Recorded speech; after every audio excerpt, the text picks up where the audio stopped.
Afternoon.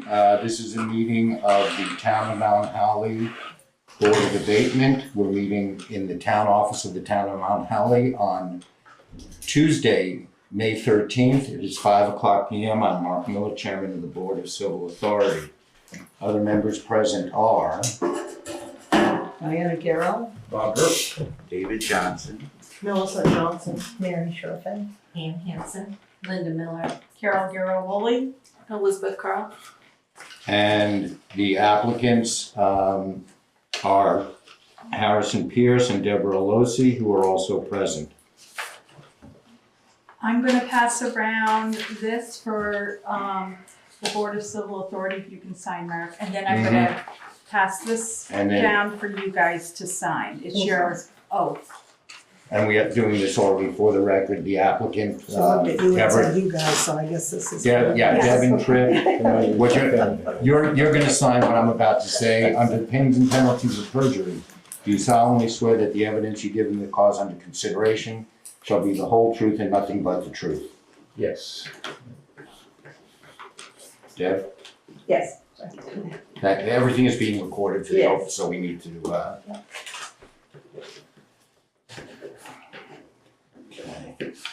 We're meeting here today, for an abatement request by Harrison Pierce and Deborah Losi as follows regarding their residence at 2721 Vermont Route 155, Mount Holly, Vermont 05758, parcel ID 10E1094.00. The request is as follows. On January 23rd, 2025, while we were away, our pipes burst, rendering our house flooded and totally uninhabitable. We are requesting an abatement for this period through June 30th of this tax year. The damage sustained is extensive and repairs will not be completed by June 30th. At this point, we do not have a time frame for when we will be able to move back in, but are certain that it will not be within the next 4 or 5 months. We will be contacting the listers to assess the property in its current state. Your consideration in this matter will be greatly appreciated. We can be reached at 802-345-0091. Our mailing address is 3621 Vermont Route 103 South, Mount Holly. Please let us know your decision in this regard. Sincerely, Harrison Tripp Pierce and Deborah Losi. Before we discuss this, are there any board members who have a conflict of interest in this matter? Okay. And Devin Tripp, you have received a copy of the board's rules and procedures. And do you have any questions about this, how this hearing will proceed? No questions. Okay.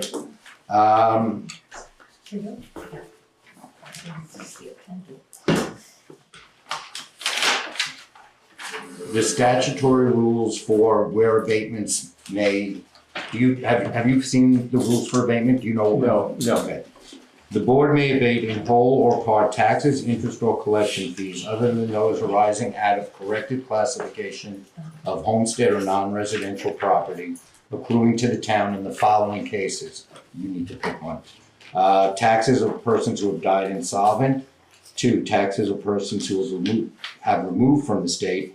3, taxes of persons who are unable to pay their taxes, interest, and collection fees. 4, taxes in which there is manifest error or a mistake of the listers. 5, taxes upon real or personal property lost or destroyed during the tax year. 6, the exemption amount available under 32 VSA 380211 to persons otherwise eligible for exemption who file a claim on or after May 1st but before October 1st due to the claimant's sickness or disability or other good causes determined by the Board of Abatement, but that exemption amount shall be reduced by 20% of the total exemption for each month or portion of the month the claim is late filed. Five is what sounded most applicable. Yeah, okay. So they are requesting an abatement based on property loss or damage destroyed during the 2024 tax year from January 23rd to June 30th. Do you have anything, okay, so they presented pictures of the before and after. We presume those pictures are after you already started renovation, not when you walked in and found it damaged.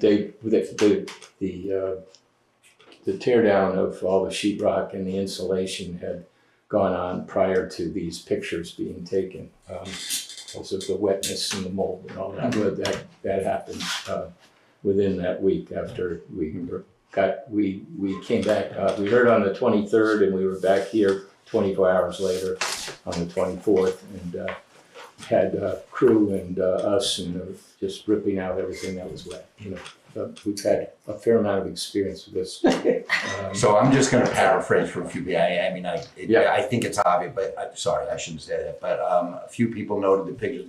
Is there a reason that there are no pictures of the damage as you walked into the house? I didn't take any, and we had Debbie's son Ray went in prior to our arrival back to pull down the sheetrock because water was sitting in the ceiling and the downstairs and the upstairs. So he just went right at it and at least tore it down. So we didn't have any pictures to speak of prior to that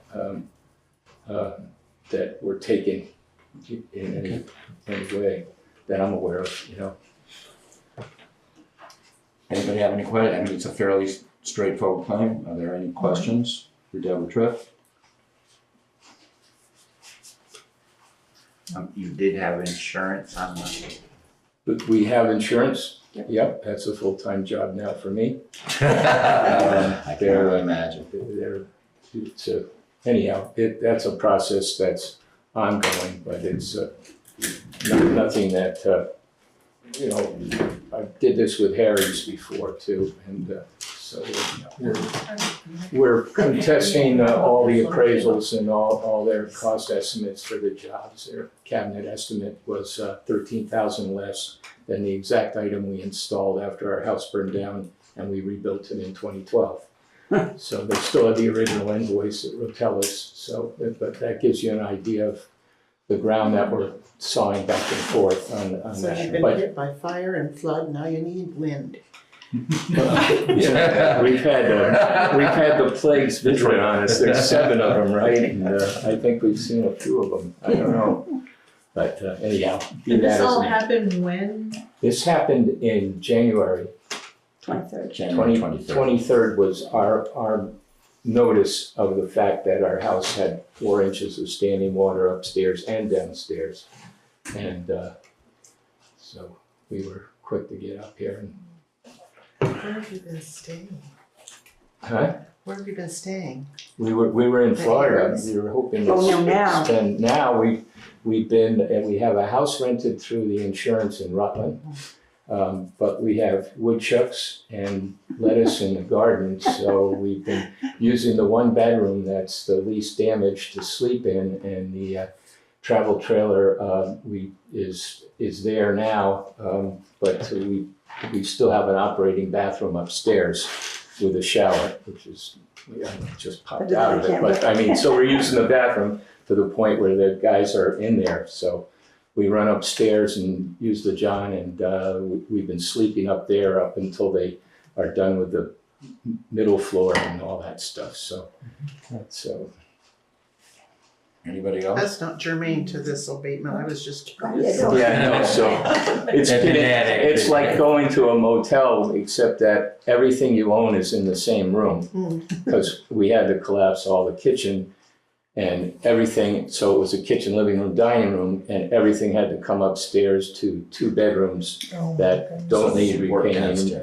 So we're tripping over things. I had a nice file to bring which mirrored what info you have here. I don't know where it is. I've been looking for it. So everything's somewhere, and it's all there. But furniture and everything, Huh? right? Furniture and everything. yeah, we lost all the cabinets, and we had granite countertops. We were thrilled with the house when we rebuilt it after the fire, and we have Charlie Conroy who's doing the work with Kieran, or Kieran's doing the work with Charlie.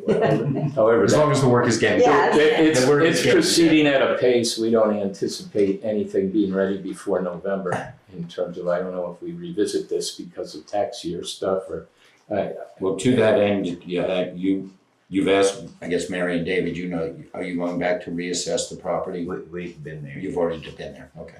So that'll come in as part of our deliberations. I know this seems like it was a lot, but if nobody has any questions, I'm gonna call an end to the hearing. Okay, Board of Abatement is adjourned at 5:10, and we will go into deliberative session and inform you within 30 days of our Good decision. enough, that's fine. Fine. It'll probably be faster. We did go through this process when our house burned down as well. Was there anything else you wanted to add to this time? Damn it. No. No,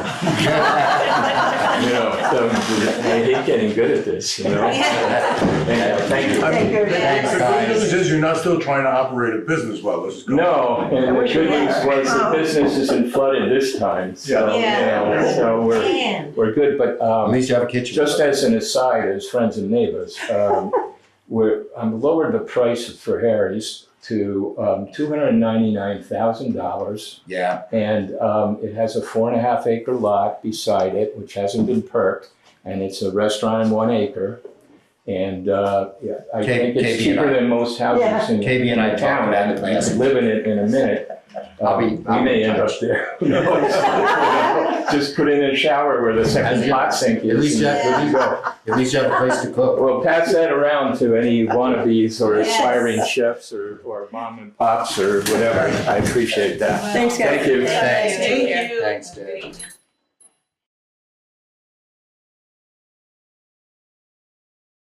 Planning Commission update with John McCann. I'm glad to see he's here. Yeah. Okay. And then down on citizens' comments, it's not Rimrock Road trash concern, it's Summit Road trash concerns.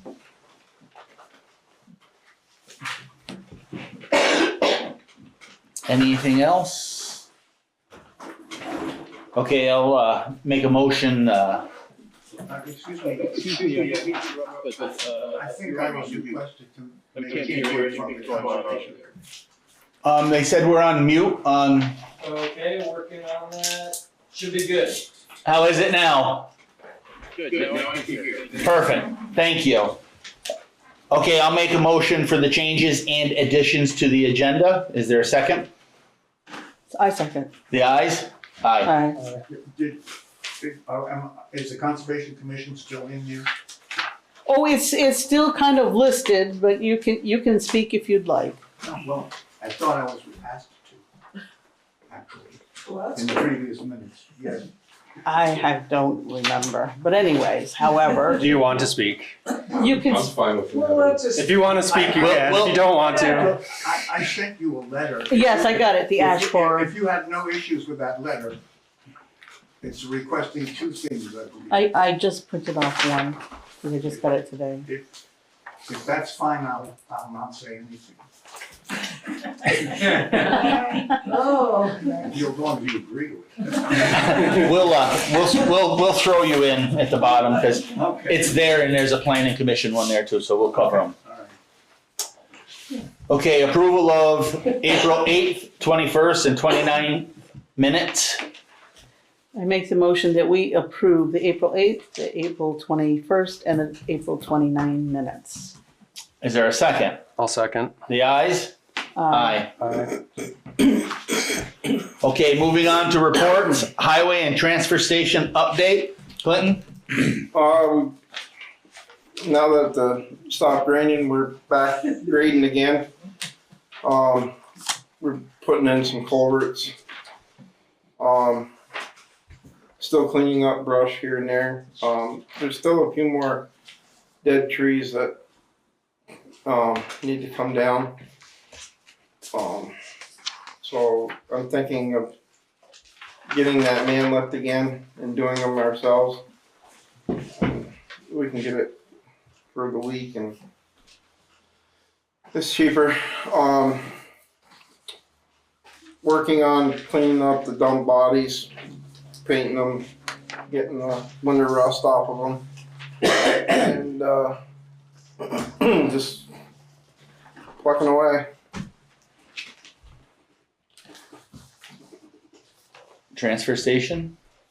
I I haven't had much time up there the last few weeks, but as far as I know, everything's still going good up there. I'm hoping things will start slowing down maybe, and we can get that shed moved around and get the new one in there. So Okay. I'll get a hold of the electrician to kill the power to Yep. move it around and whatnot. But Any questions for Clinton on the highway? we've been, and the grants and aids. I've been working on that for this fiscal year 2025. Well, I put in for Lake Nineveh because there's a bunch of segments. There's like 15 segments on Lake Nineveh that can get upgraded, and I think this year's was 19,000 something. So that'll help get that back up to where it should be. Okay. You'll do that with town horses. Yeah, Yep. yeah, In summer probably yeah, sometime. yep. That's all I got. Thank you, Clinton. Town treasurer update, Liz? April, as usual for this month of the fiscal year, is fairly quiet. Like Clinton said, there's some, cleanup costs that we had. For the storm, continue to pay a monthly amount for school, for education.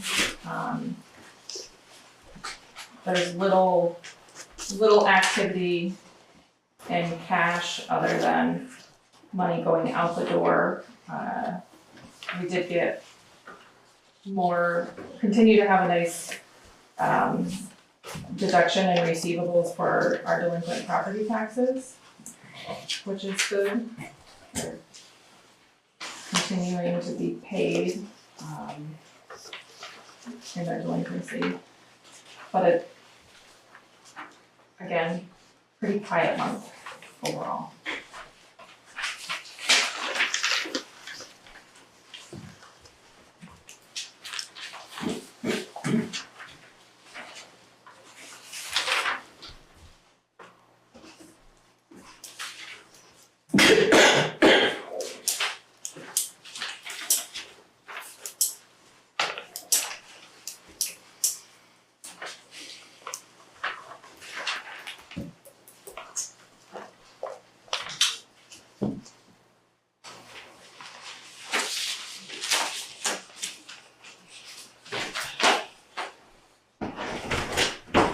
The winter or the storm repair. But why not want that again? We may not have even, honestly, I don't think we've gotten, like, for the rental bills and stuff, we haven't received those yet. There'll probably be more hitting in May, but it's really just labor time and some small supplies or outside services. I know we did have some additional help with some labor. Yep. In the scheme of things, it's really minor, just there's not much else. Of note. Okay. I think I'll just put it while you're still looking, the other two items that are on the agenda. Our auditors have shifted to really front-loading all of their requests, including their requests for payment. So you'll see there's a prepaid amount on the balance sheet,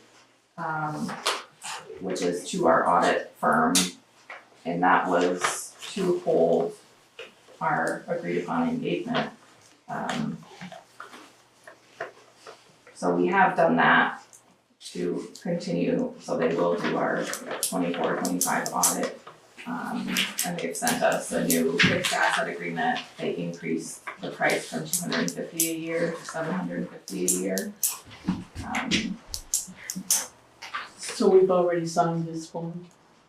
The form wasn't signed, but it looks like the bill got processed. I had sent the email along, so I think, and we had already agreed to continue with their services as part of an engagement. It's just they weren't. But we still need to.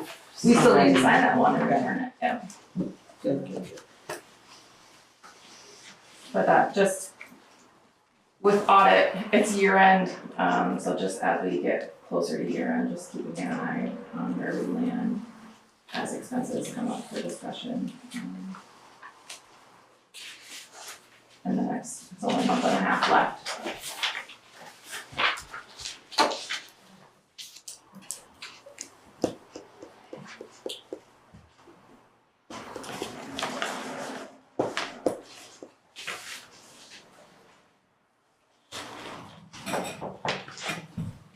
Okay, so we already reappointed R.H.R. Smith for auditor for next year. All right, and just fill out paperwork and that's it. Okay.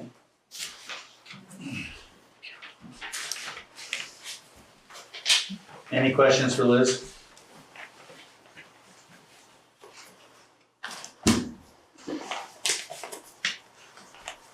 Thank you, Liz. Okay, moving on to Lister's report. David? So the agenda says file the certificate of no appeal. That was done 3 months ago. So, but in a general update, all our site inspections are done. Today we finished the new valuations. You have to reconcile between the grand list and current use in the state system yet. So, and we've been looking ahead. Scheduling is a big problem, and the deadlines that you need so many days notice for things. So it looks like the grievances will be on Friday, June 20th. But that's not final, but that looks like when it'll be, so.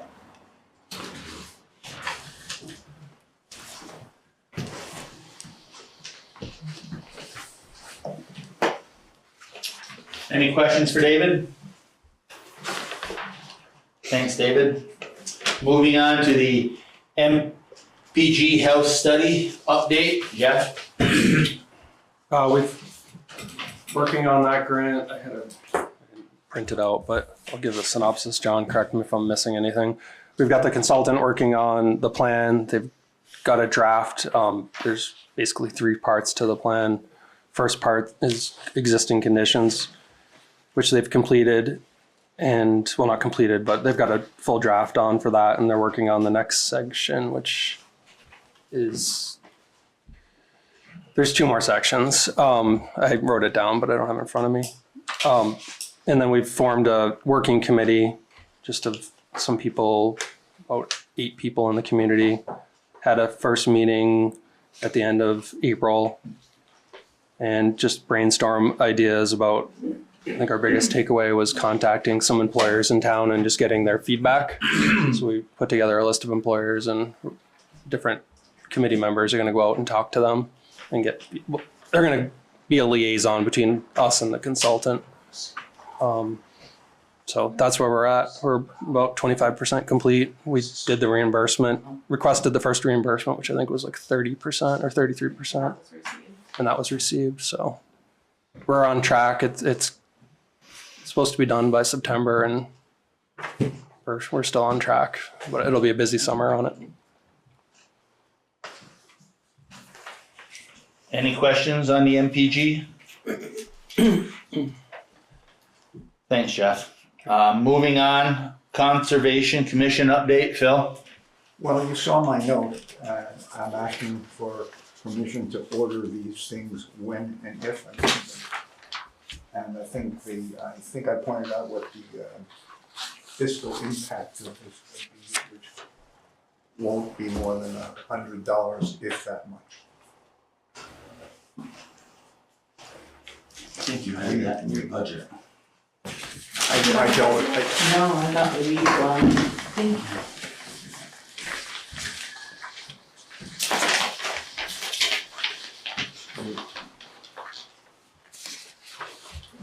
the problem is that I don't know when I need it, and if there's a delay of 2 weeks after I knew it before I can order it, that interrupts the process in a time when we really need to be doing it, not waiting for stuff to come.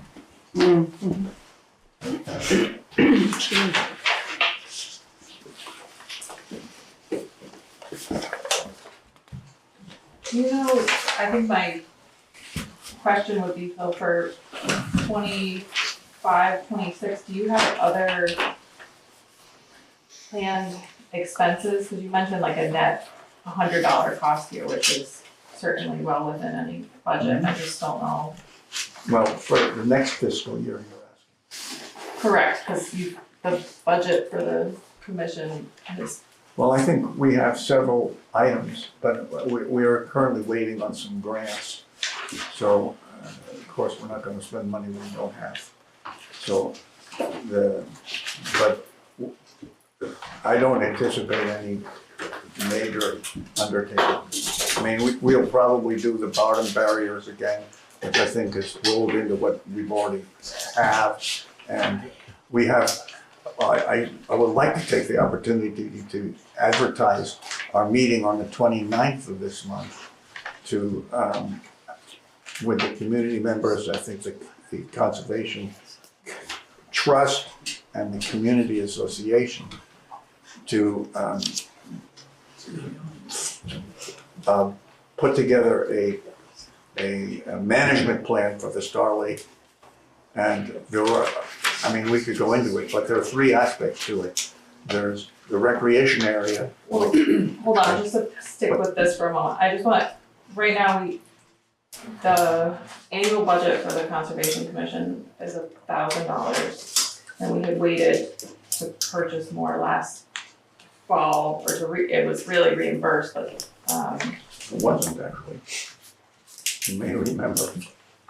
no, I would have to look back at the details. Yeah. But it was exceeded back, the budget for the year was exceeded back then. And this will order sooner so that you have it, which I agree makes sense. I'm just then wondering about the next year's other expenses, because it will go into next year's budgeted amount. I don't have any idea that we'll have any expenses that exceed within 10 or 15% what we've done this year, or one way or the other.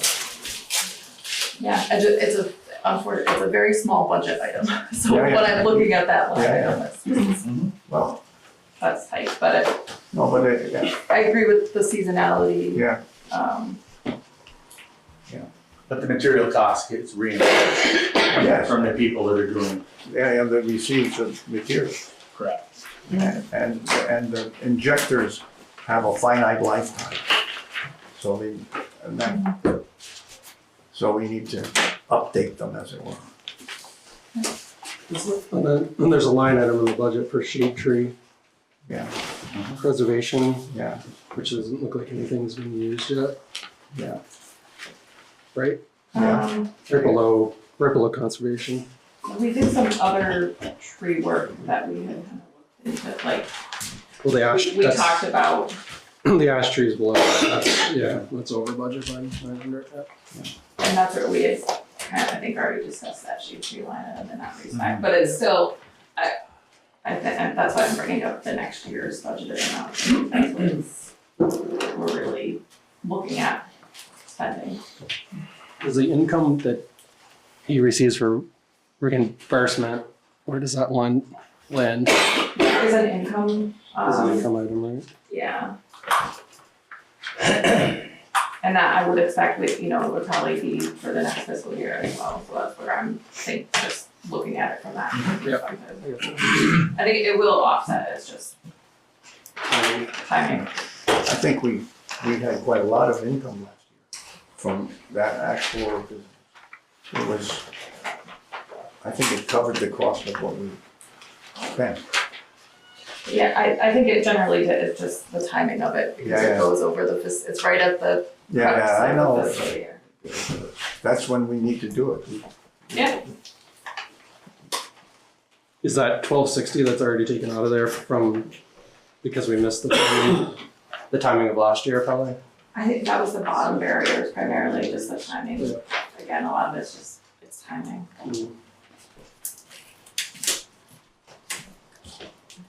On the second, it's actually right on the front page of the income statement under other reserve fund revenues. Jeff, if you're looking for it, it's about 3/4 of the way down.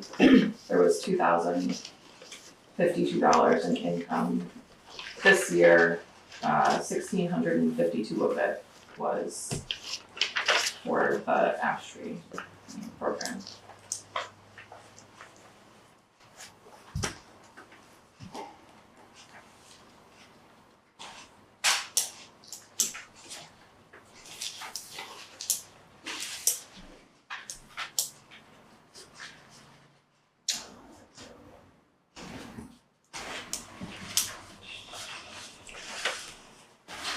Well, beside advertising our meeting on the 29th, I think we're finished. I think, I hope that that there will be a good turnout for that. I think we finally have some clear idea how to proceed.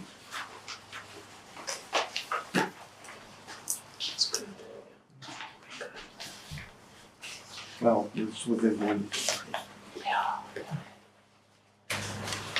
It's about, the ask is 1,000, I think. It's 900 plus 100 with the hopes of it get reimbursed.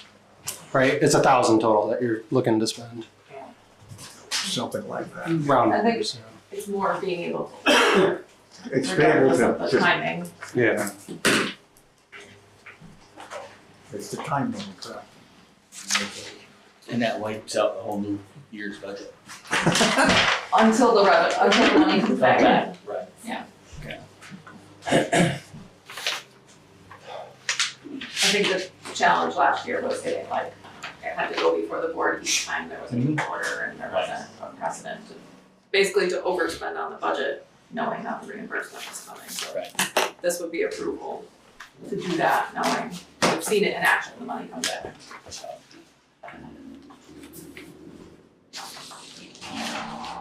So do we need to make a motion on this? I'm okay with it if the rest of the board is okay with it, as long as we know the money's coming back. And because that is their whole budget for the year. I guess I'm okay. Yeah, I'm fine. I'd rather Okay. just do it and that way Okay. Okay. trees don't die.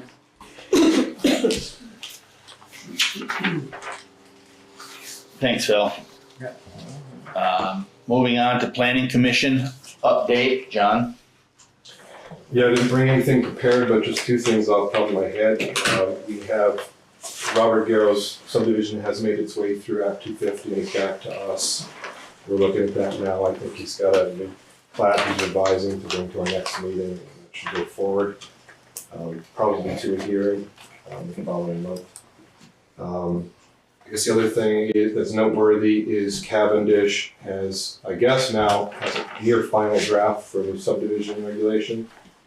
Cavendish being sort of similar to Mount Holly in some ways, a little bit different in some ways, but something we'll be looking at carefully because it's got some nice language in it. Their regional planning commission, I think, wrote it for them or advised them on the creation of it. And we've been in touch with ours to see if we can get some help with this as well, to just revise ours. Ours are pretty old at this point, 1998 as I recall, and basically give every applicant a real hard time, so something we'll be looking at in the next couple of months. Nice to be able to copy other people's examples when possible. Mm-hmm. Leverage. I agree. That's it. Any questions for John? Thank you, John. Okay, moving on to new business. V-Trans Road Erosion Inventory Grant. Approve grant and assign authorization grant. There's grant signer. This is for there's a grant out there for inventorying all of our roadside swales and culverts, which is a requirement of stormwater permitting. So it's a grant with a match of $3,500 from us. It could be in kind or dollars and re-elected. I'm thinking just do in kind, which would be Clinton's time to help RRPC to do the inventorying on the iPad GIS. So just put this on there to apply for the grant, and then if you guys are okay appointing me as the authorized grant signer and representative. I make the motion that we appoint Jeff as grant signer and representative. I'll second it. Yeah. Aye.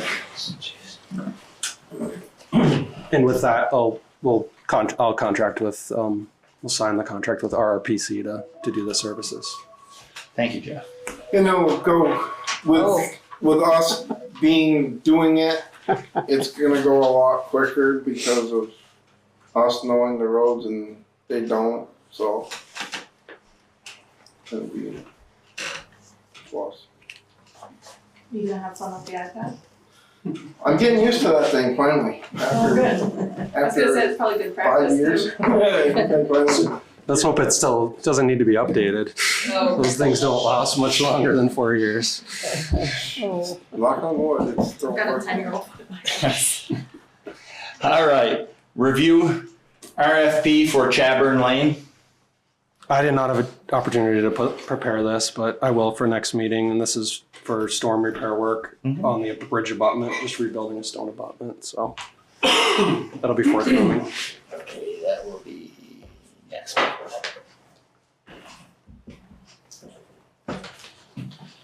Okay, review RFP for paving. I just wanted to discuss getting ahead on the paving. It was ideally going to bring the RFP with me, but it's the boilerplate template that we use every year. It's really just a question of when we're going to put the bid out and to the extent, but based on what you were saying when you came in with the paving grant, there might be. We've got the notification from the state, or the district, they have approved the paving grant, so now they send their request to the state to finalize it, but it sounds like that we got approved for a paving grant this year. So that's a $200K grant, and we had put on the section of Hortonville from Shunpike, maybe not to Shunpike, but from under the power lines all the way out to the town line. Yeah. And that's been reclaimed already, so it could be 4 inches of asphalt, regrading and 4 inches of asphalt. Very good. So I can put the RFP out. I don't think we need to wait for the grant's response. The language in the RFP just says subject to change, but at least get the pricing before the season gets too far underway. All people are still hungry for work, and I can make that due before the next meeting. Yeah. And I'll just fine tune the scope of it with you. Yeah, I'll get a hold of you. But we're looking at like a $300,000 paving project. No, that's good. Exciting grant. It is. Okay, moving on. Discuss establishing master service agreement for contractors. Another one that I put on there, this was more something we've talked about in the past, just getting rates from the usual outside contractors and just having an agreement in place for just clarity and transparency. So I'm thinking just probably put a form out and just ask for rates. And while there may be other equipment that I often find that we do these agreements at my own work, and there's equipment that isn't necessarily listed, but at least get the base equipment, excavators, trucks, and then if there's other equipment, that rate can be decided on depending on the work that we're handing out.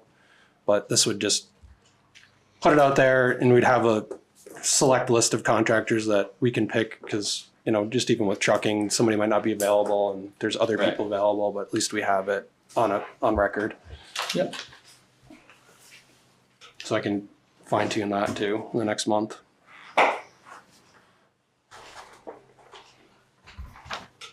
I think that's good because we can put it out to You know, cause there's other people that have reached out with interest in working with the town when crises or needs arise. Yeah. We do have a letter on the desk in there from a person who's interested in. Okay. If we get them, if they do the submission, I would ask, have them COI. certificate of insurance Yep. and W-9 if they wanna Yep. really be in the system, Pay right? them if they make over Right. $500. So. No, perfect. Any questions on that? Okay, moving on to select board clerk job application.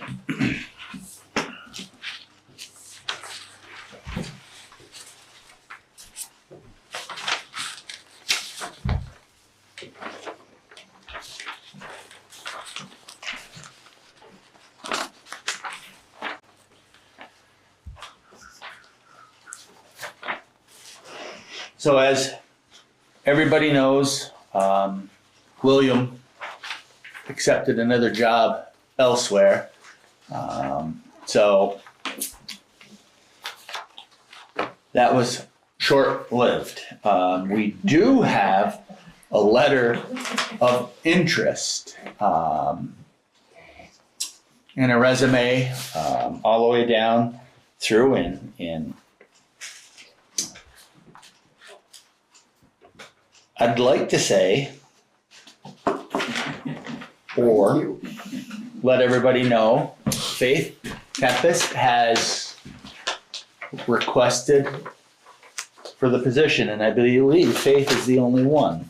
Yeah, I think we So posted it on the chit chat, So- the news flash. It's With- been posted. Just want that in with the record. that, I'd like to make a motion to offer Faith the position. I second. That was fast. The ayes? Aye. That was quick. So we'll get an offer letter out to Faith and we'll move forward. Okay? You'd like me to write my offer letter? We'll get one to you, so I wanna say thank you for your interest, Faith, and welcome. She did accept, right? I wasn't sure. She put the letter in, too late. Too late. Too late. Gotcha. So, Well, welcome. yes, welcome and thank you for filling in tonight on your permanent position. She's practicing today. Okay, moving on, Delta Dental renewal is an increase of 5.06%. June 6th is the deadline. So, Those are the increases. for a total of 5.06.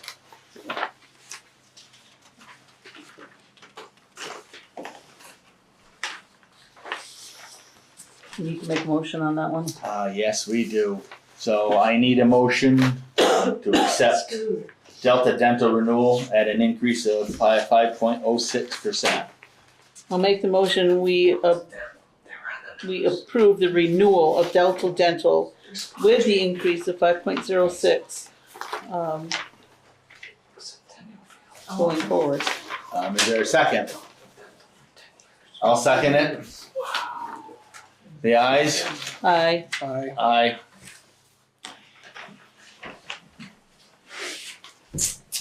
Okay, hiring Rutland Sheriff Department for traffic enforcement.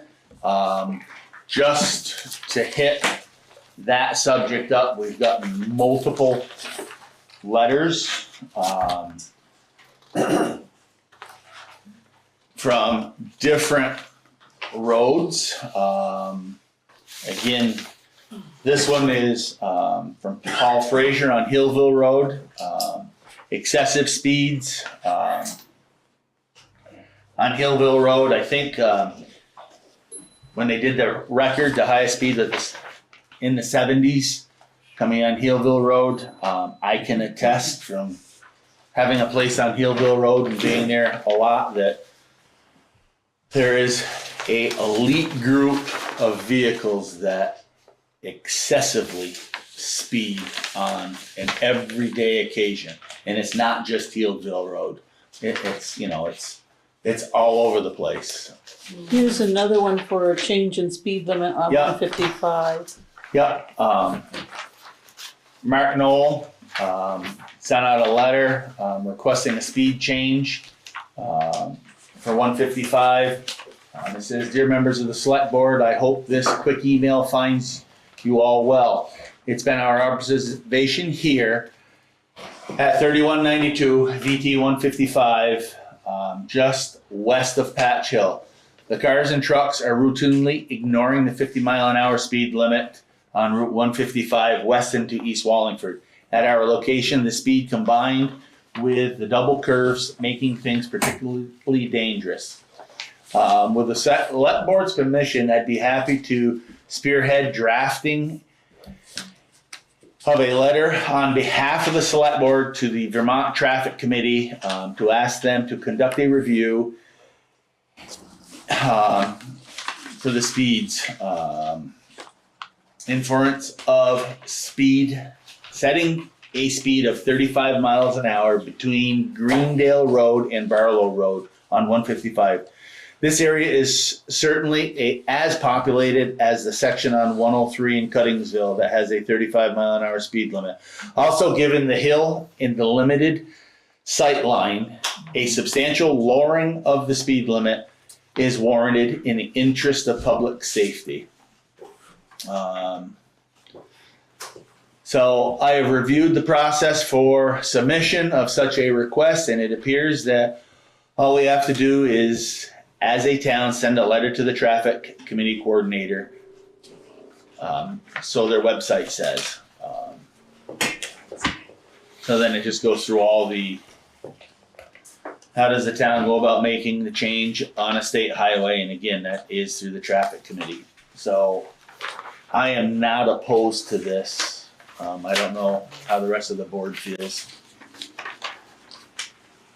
I wouldn't go to 35, I would say probably 40 would be the better choice. Well, the state will make their own. The state's gonna do their decision. We just have to request a change in the speed. So they'll come down and they'll do a survey and then they'll make the appropriate changes. They'll put this, Is there any cost to the town to proceed? No. No. I don't think so. no, it's a state aid, state funded highway or And road. he would take care of all the paperwork for Yep. It's the same process Shrewsbury used to Yeah. lower there. Just asking for the record. Yep. I don't think there was No any cost to the town. You have a lot of kids in that area too. There's a lot of kids in that area and there's people that do walk along that area. So I've seen folks walking there as well as Healdville. If I may, Yes. at Cuttingsville, hey, Devin Erie, Rutland Regional Planning, good to see you all. That Cuttingsville project took a couple of iterations, and I can tell you one thing that really helped it get over the finish line was local testimony at the traffic committee. So if there are owners on 155 that are interested in participating, it could be really beneficial to have their personal. Okay. Yeah.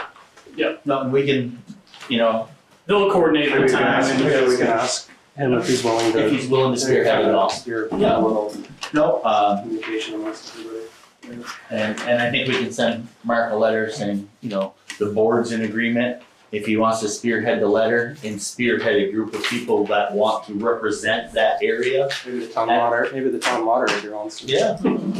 Yeah, I mean, I had actually suggested this a couple years ago, because not only is it the S-turn, but again, we do have a lot of kids in that. There is. Definitely on that side. Absolutely. Yeah. And there's an advisory yellow sign at 40. There is. Right. Unfortunately, my understanding, I might be wrong on this, but I think for tickets to be issued, you have to violate a posted speed limit, and I suspect that those little signs are Yes. just an advisory. It's an advisory, yeah.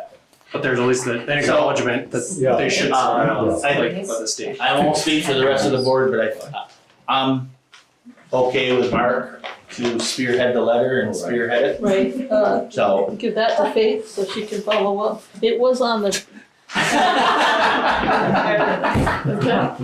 town email. welcome, Faith. I felt like, So, yeah, it's like, thank you, So- Faith. yep, and, we'll get a letter out to Mark and say we're okay with him spearheading it, and if he could put a group of people to go to, Maybe even a separate letter that goes along with our Right. letter could be. yeah, absolutely, another letter or a bunch of signatures of folks that live within that section saying, hey, we agree to this letter, these are our safety concerns, and move forward with it. So, I'm okay with that.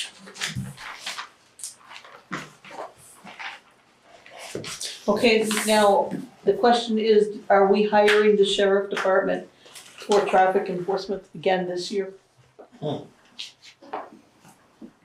seems to be a common theme that they don't come in the hours that are needed, which is they only work business hours. I know when we did the budget planning meeting, the topic of discussion was their effectiveness, and then we looked at considering speed Signs. yeah, the pricing speed signs of Right. actually the flashing and show your speed. Right. We had talked about purchasing a couple of them to put them in strategic locations. Yeah. So I think we said we were like maybe having the sheriff's budget and then using the other half. Correct. I don't know if that was the I think conversation. it was even less than half, but it was, we talked about allocating a big portion of that budget to signs and to make those might be more effective because the sheriff hasn't seemed to really be all that effective with the hours that are available. Yeah, and last year they had very limited There's no, tickets, so there's no revenue generated by having. there's nothing. No, the John? offset is almost. I'm just curious if those speed signs can like record data so that you can look back and see like what hours the speeding is, so that maybe you can target the sheriff's whatever. Right, there might Maybe. be data logging, yeah. Yeah, there's a lot of That different, would tell you a lot, probably is average speed, what hours it is. It's kind of like your own traffic study, just have it. Yeah. That's it. the more sophisticated you make them, the higher the cost goes, so we might not be able, We can also reach out to different sheriff's they departments have them. Oh, to, like Windsor. to, do speed enforcement. It doesn't have to be a Rutland County to do it. We're on the board. Cause I know Winhall hires Windsor County sheriffs to do theirs down there. I wonder if we could hire Ludlow. They're probably just, if they're willing to do it, I think They would. Yes, Carol. I did have a phone call from a gentleman on Tarbleville Road that did chase down the person that went speeding by and gave him the knuckles.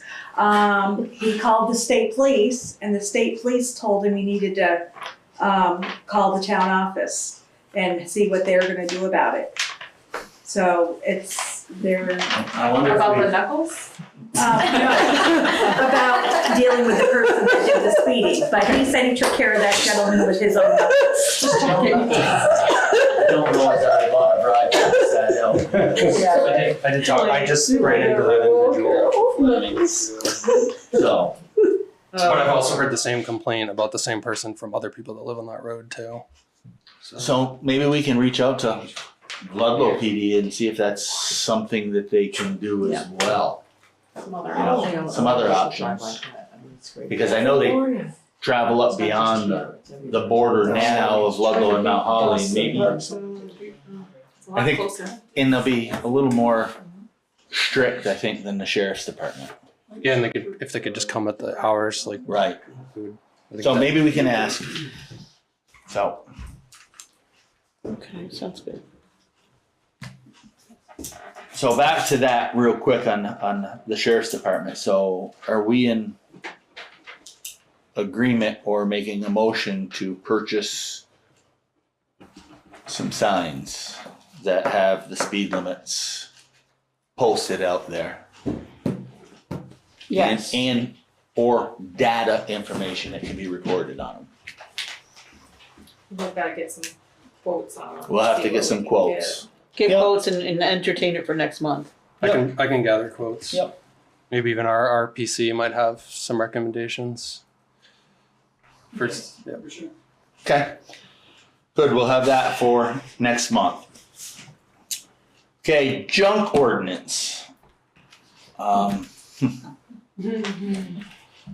had multiple telephone calls on multiple properties of complaint. One is on, well, two are on Shunpike. One is not far from the Shrewsbury border. I believe the house was purchased by Lance. They called and complained about all the garbage that was strewn all over the lawn. I haven't been by there lately to see it, but. It's picked up. Is it picked up? A lot of it's picked Okay. up. The other one is Archie's place on Shunpike. I have had a complaint that it's growing in size again.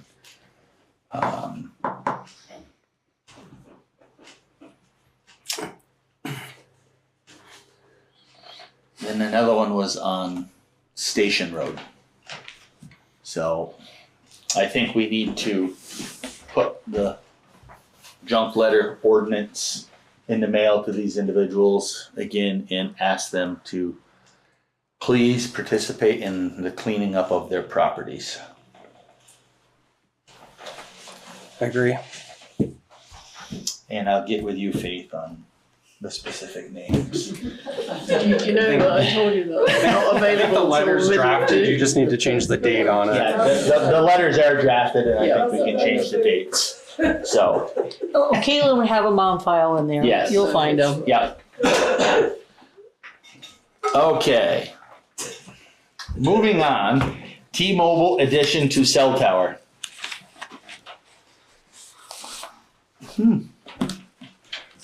So, This is their letter, and this is a concerned citizen about that.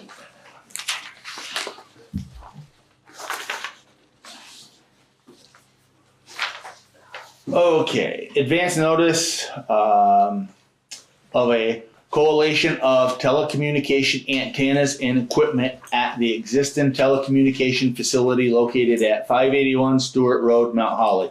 Dear Select Board and Planning Commission, enclosed, please find an advised notice in support of proposed coalitions to a wireless telecommunication facility at 581 Stewart Road in south in Mount Holly, Vermont. The advanced notice was e-filed with the Vermont PUC. If you have any questions, please let us know. T-Mobile Northwest LLC. Jonathan Springer. And this is a concerned employee, No. or not employee, but citizen of the town that, This stuff is all gonna go to Faith, yeah. so she can file it. As an abutting landowner, I have received the T-Mobile plans and propose for extending the monopole to install antenna equipment. I must admit, I am not in favor of increasing the height of the tower. Oh. But I also understand that adding antennas to the lower current provider antennas is likely not a good option for good coverage. So I do have the following requests. The color and sheen of the monopole extension and the color and sheen of the antennas equipment should be the same as the current AT&T equipment. Also, the Fox pine branches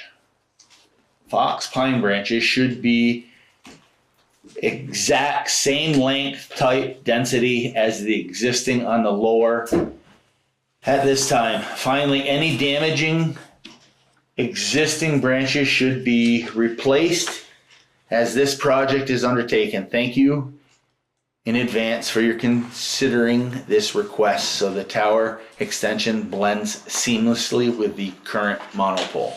Brett Wright. Did they say how high the extension is? Can't be much higher because then it would have to have a light on top of it. Correct. So I think they're gonna probably stay underneath that from what I saw. It would make sense if it matched. Extended the top of the monopole by 10 feet. So that would bring the tower from 130 to 140 feet above ground.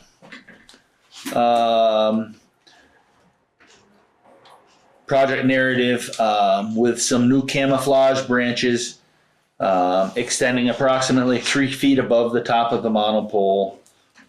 And site install 3 new antennas. The new antennas will measure approximately 95.9 by 23.5 inches, with a total square footage of 46.95 feet. Okay. I'm not opposed to Brett's. Yeah, well, I just want to see the actual.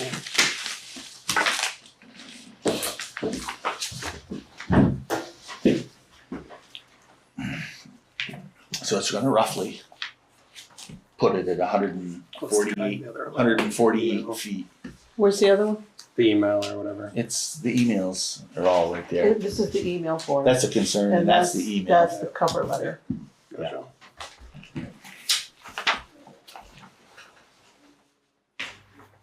And we already did J.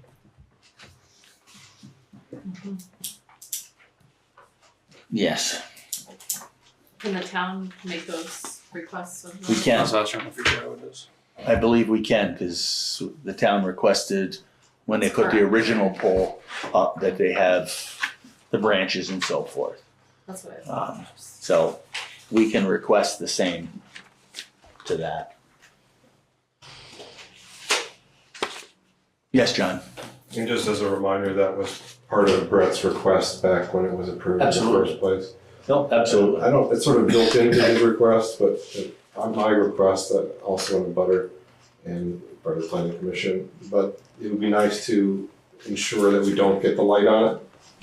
I think that would be pretty disruptive to the neighbors. I don't know if that was part of the plan, I haven't looked at it in detail, but. It's not like the only illusion of the tree. I mean, yeah, tree, if it's a Christmas tree. Be Christmas year round. Yeah, we can put tinsel on it, but, I didn't see anything in the proposal about a light. It'd be like the star on the top, right? yeah. I didn't see anything in the proposal about a light. I think So- anything over 180 has to have a light. Has to have a light. My request would be that we just reiterate that we're not looking for a light. Right, Yeah, it looks like it's just advance notice of co-location, so right. I don't think it's submitted. A pre-filing notice, so I Yeah, don't. it's pre-file, and I think the select board can make a request that, you know, they match the branches and the sheen. So we just respond with Yep. our request and go from there. Yep. Don't approve anything. That's correct. So It's we'll, just informational on this part. Yeah, as long as we're not agreeing to, Yep. Give that we're not agreeing to the poll yet, but. not yet, Can but you? when they submit a request We ask for approval, these we'll ask for those guidelines to be fulfilled. and confirm there's no Yep. light. Yep. That's another clerk task. Okay, we've done J for the traffic control. RRPC first draft 2026 phase 3 of Act 181. Stephanie? That's not Stephanie. No, I know. Doesn't look like Stephanie. It is not. So, I'm gonna sneak up on you if that's okay. Yeah.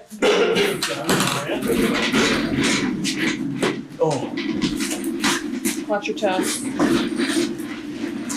my goodness, you got the child's chair. I'll stand, that's okay. Oh, it's cold, yes, yeah. Alright. So I don't have enough copies for everybody, so if it's okay for folks to share, we'll get cozy. Jeff, Diane, how are you? Mark? Very good, thank you. Very good, thank you. Clinton? Hey, How are you? good, there you Good job.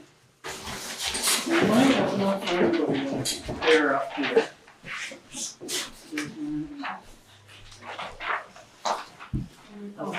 Got one more. Are you able to access the chat online? I can look, yeah. If you could, would you mind putting in a URL for me? Okay. Let's see. Just for the online folks to follow around, follow along. Long day. I'm sure you guys, especially, yeah. Try to make it as quick as I can. These have been running around 45 to an hour, so I'll do my best. Where is the chat? If not, that's okay. I can just verbally. It may be turned off. I wouldn't be surprised. Yeah, I'm not seeing a chat option. Okay, perfect. Thank you. All right, thank you so much for the time tonight. I know you had a very busy agenda, so thank you so much for squeezing us in. This is a really important time for us, so I really appreciate it. You had a great turnout, so thank you. Not that you're here to see me, you're definitely here to talk about this important town business. So I am here, my name is Devin Neer, I'm the Executive Director of the Rutland Regional Planning Commission, and we're here to announce the launch of our third and final phase of public engagement for the 2026 Rutland Regional Plan. During this phase, we are trying to ask two essential questions, and really the goal of this phase is to try to align all the feedback and research we've done up to this point. So where have we been, where are we now, where are we going? We really tried to make this plan a little bit different by pursuing much stronger public engagement with the public and our towns. So this is actually our third time coming to Mount Holly and all 27 towns in the region. And as of after this phase, we will have held over 200 events and meetings to help develop this regional plan. So it's been quite an effort. We started this plan in the middle of 2023, and we hope to adopt the plan because our other plan expires in the spring of 2026. So it's this really long process, but it's so important that we get it right. So in phase one, which happened in early 2024, the phase was called Learn and Assess. And our number one goal was to learn as much about the region and the priorities from each of the 27 towns as possible. That informed the sort of baseline of the plan. And we took that back, did a bunch of research, and developed the sort of outline of the plan and our policies, which are really the sort of meat of the plan.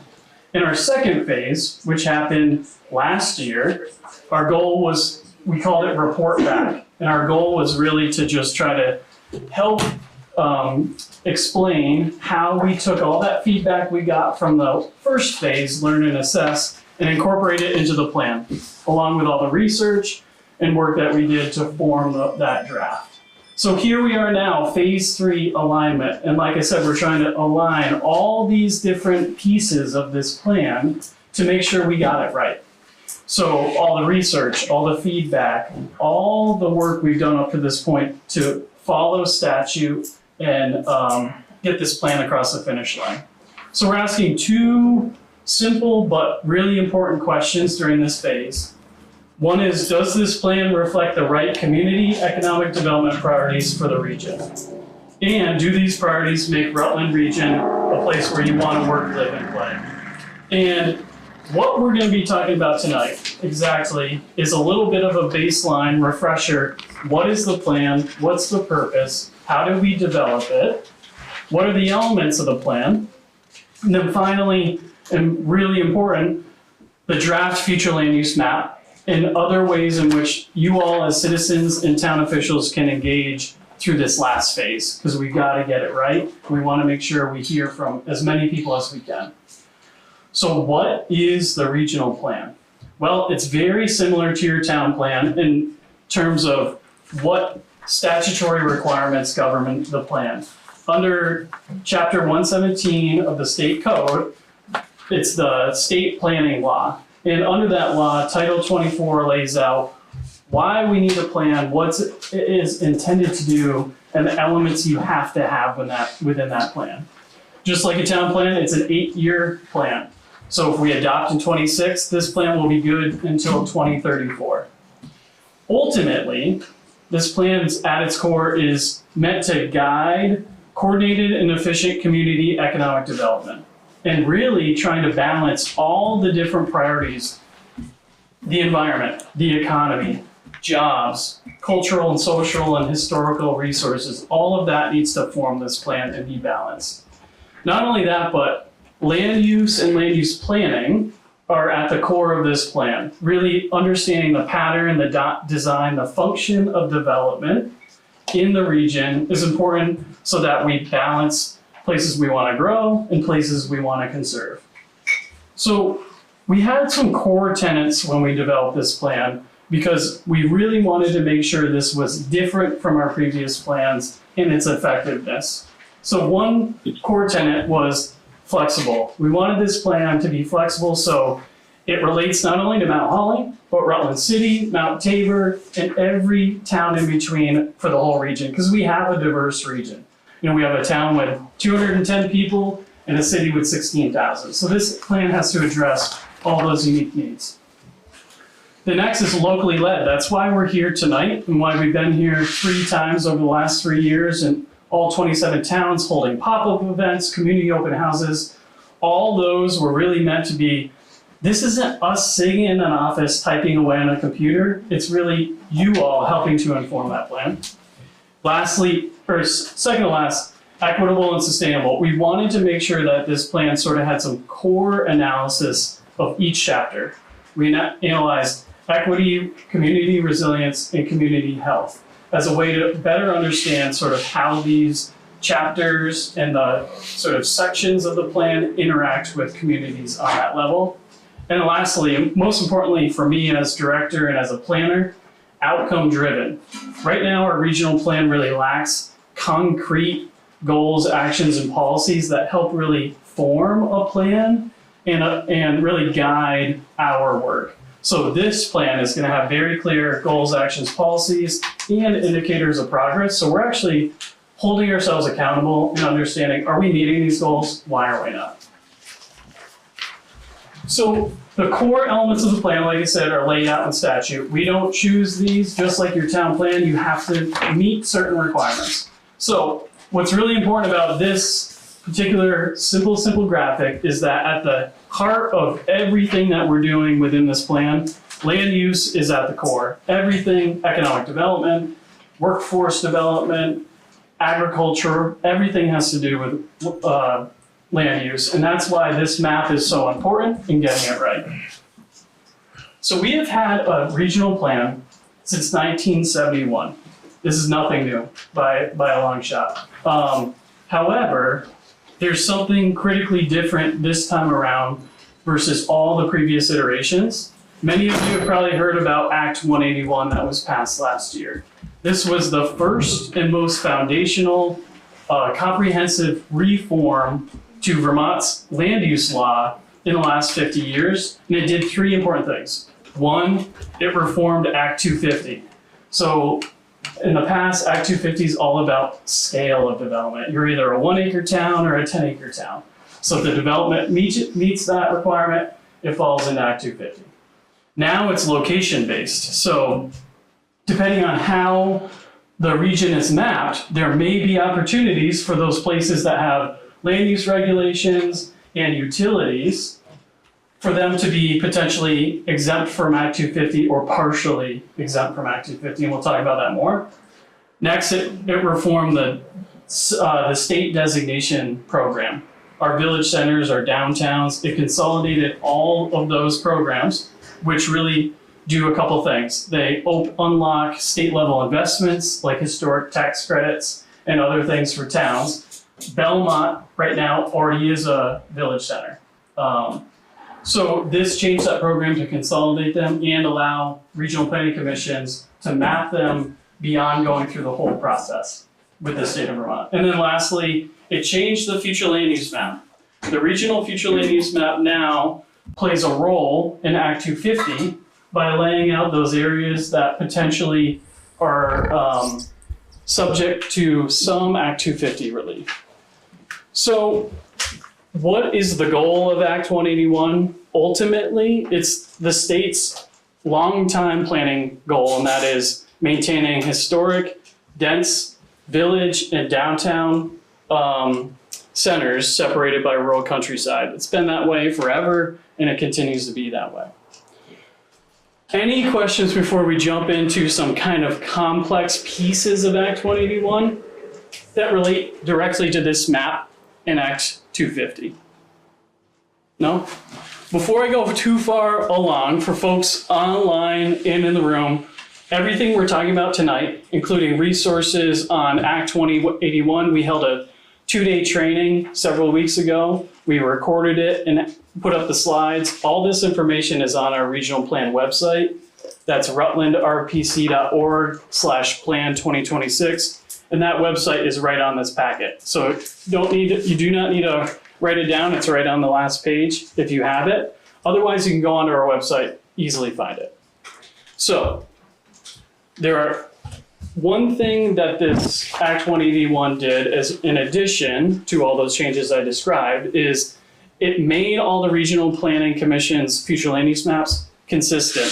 In the past, all of our maps look completely different. So if you held up Rutland's next to Windsor's, next to Bennington's, they would look completely different and have different functions. So this law made it so every map is the same, it's colored the same, and every category is the same, and how we mapped it was generally the same. So creating some consistency, and ultimately we'll have a statewide map that looks just like this, so people can actually not guess on development. They can know exactly where and what to do in a certain area. So these land use categories that I talked about, in the past we got to choose them. Now they're defined in statute. And see all this little writing right here for those over there, you can't see it, but this is the statute that lays out each of these 11 land use categories. This Act 181 made it pretty prescriptive about what we can and cannot map and how we map it, which is good and bad. You know, please don't shoot the messenger tonight. I'm not a huge fan of all these provisions by a long shot. It makes some good changes, but it doesn't go far enough. But this is the framework in which we have to work, unfortunately. So 4 land use areas constitute our big growth areas. They're downtowns, village centers, planned growth areas, and village areas. You can think of the downtowns and the villages as our dense historic settlements. Belmont we'll look at your map in a second here, blown way up. Belmont and where we're standing now are 2 of those sort of historic villages. And really this is meant to map out those places that have utilities, not in this case so much, but in other cases like Rutland City or Brandon or Fairhaven. And really those are the places in which this law is trying to push more growth, especially housing growth. That being said, this law does not prohibit rural growth as well. And that's really important to understand. This does not supersede your zoning. This only relates when things fall into the Act 250 category. So your zoning and local land use regulations will still apply, and your map will look different and function differently, because this is only when Act 250 comes into play. So those first 4 categories, downtowns, village centers, planned growth areas, and village areas, constitute our cores, plus the sort of neighborhoods that surround them. They fall into 2 new categories for designations, either centers and neighborhoods.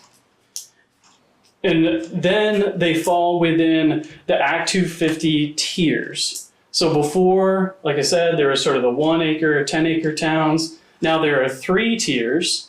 There's Tier 1A and Tier 1B. Tier 1A, think of as the cities in Vermont. with tons of utilities, public sewer, public water, zoning, all the regulations you can think of. Those areas, Tier 1A, will have to apply to the Land Use Review Board and potentially seek full Act 250 exemption. Tier 1B is just a step below, and think of those as sort of our medium-sized towns, our Brandons, our Fairhavens, our Pulteney's.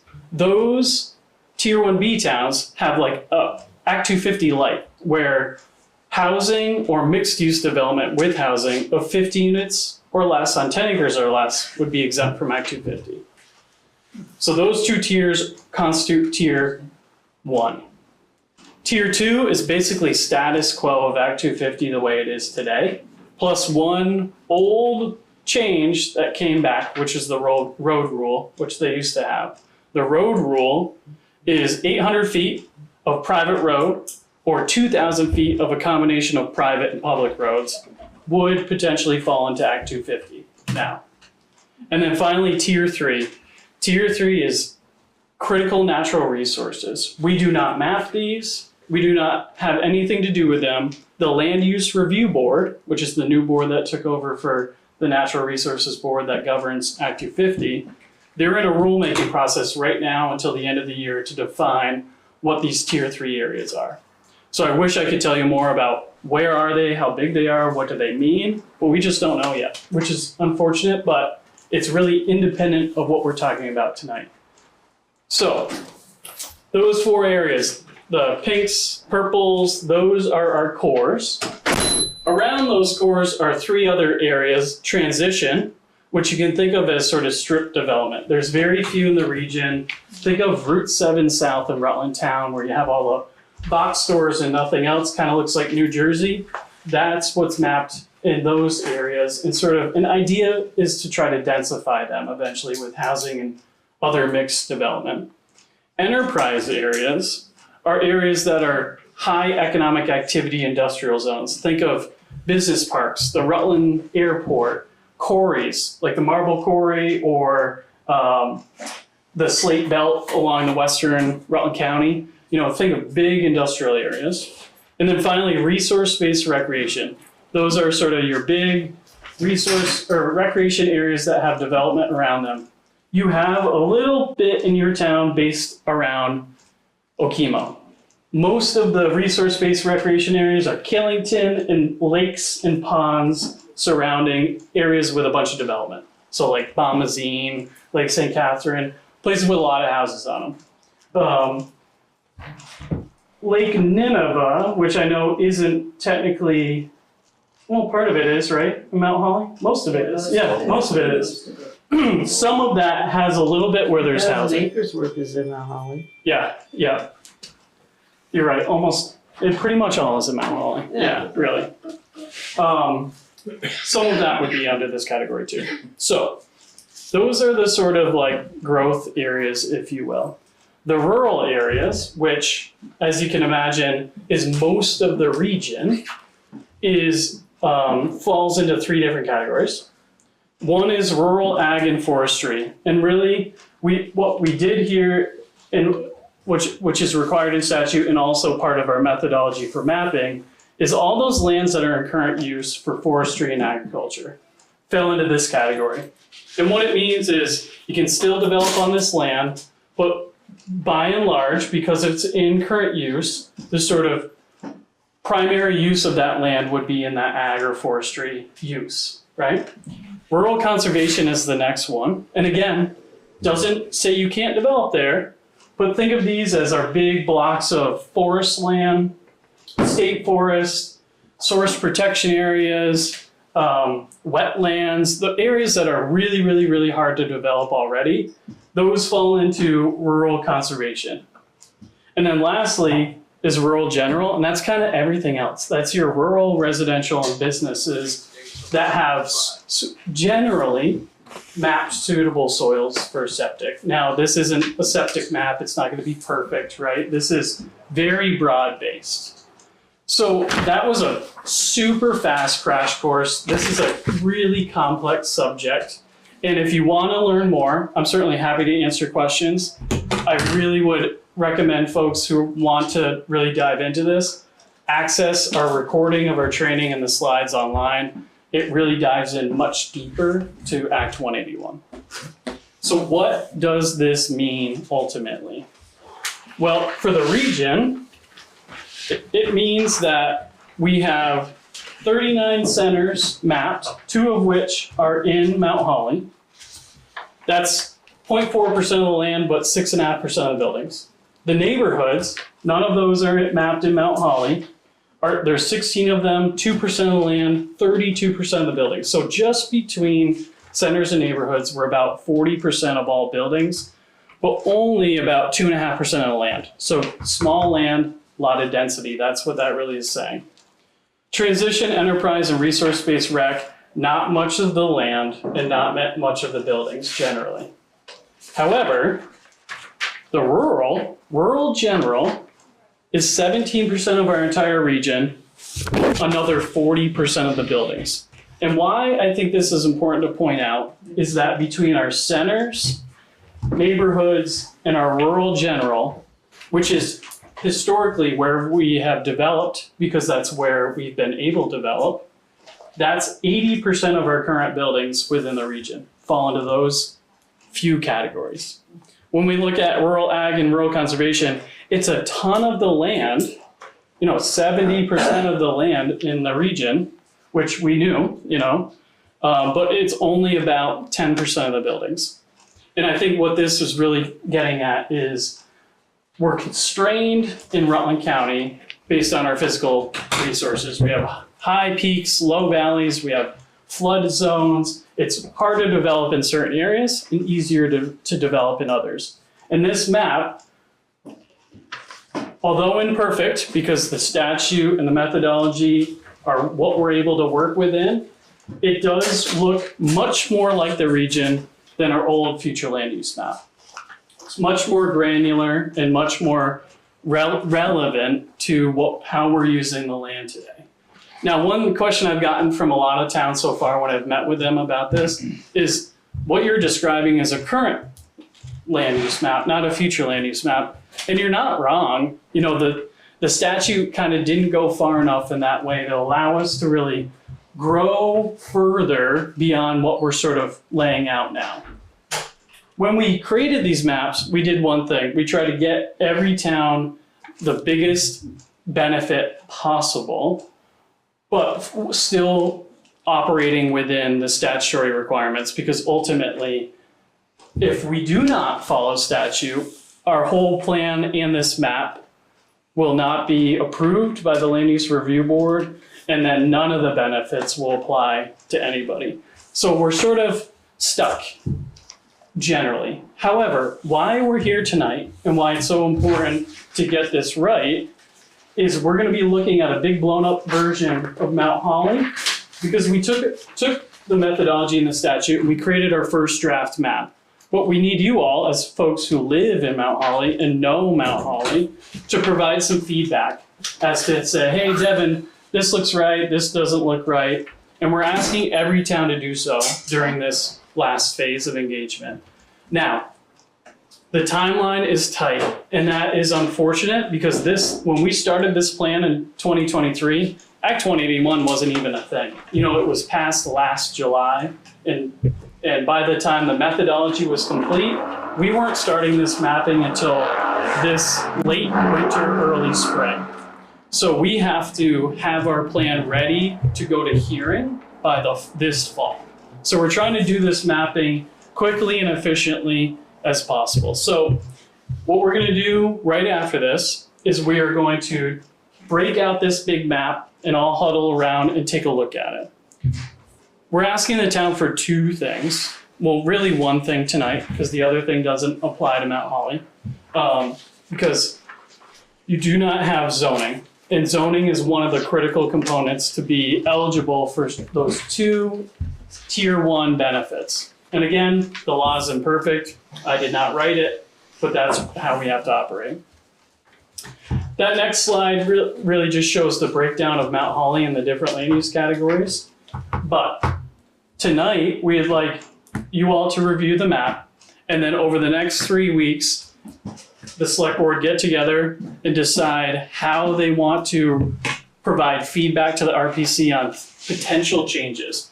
Now, we can't guarantee that we can change everything, because like I said, we have to operate within statute, but we want to hear everything that you guys have to say and try to get this as right as we can.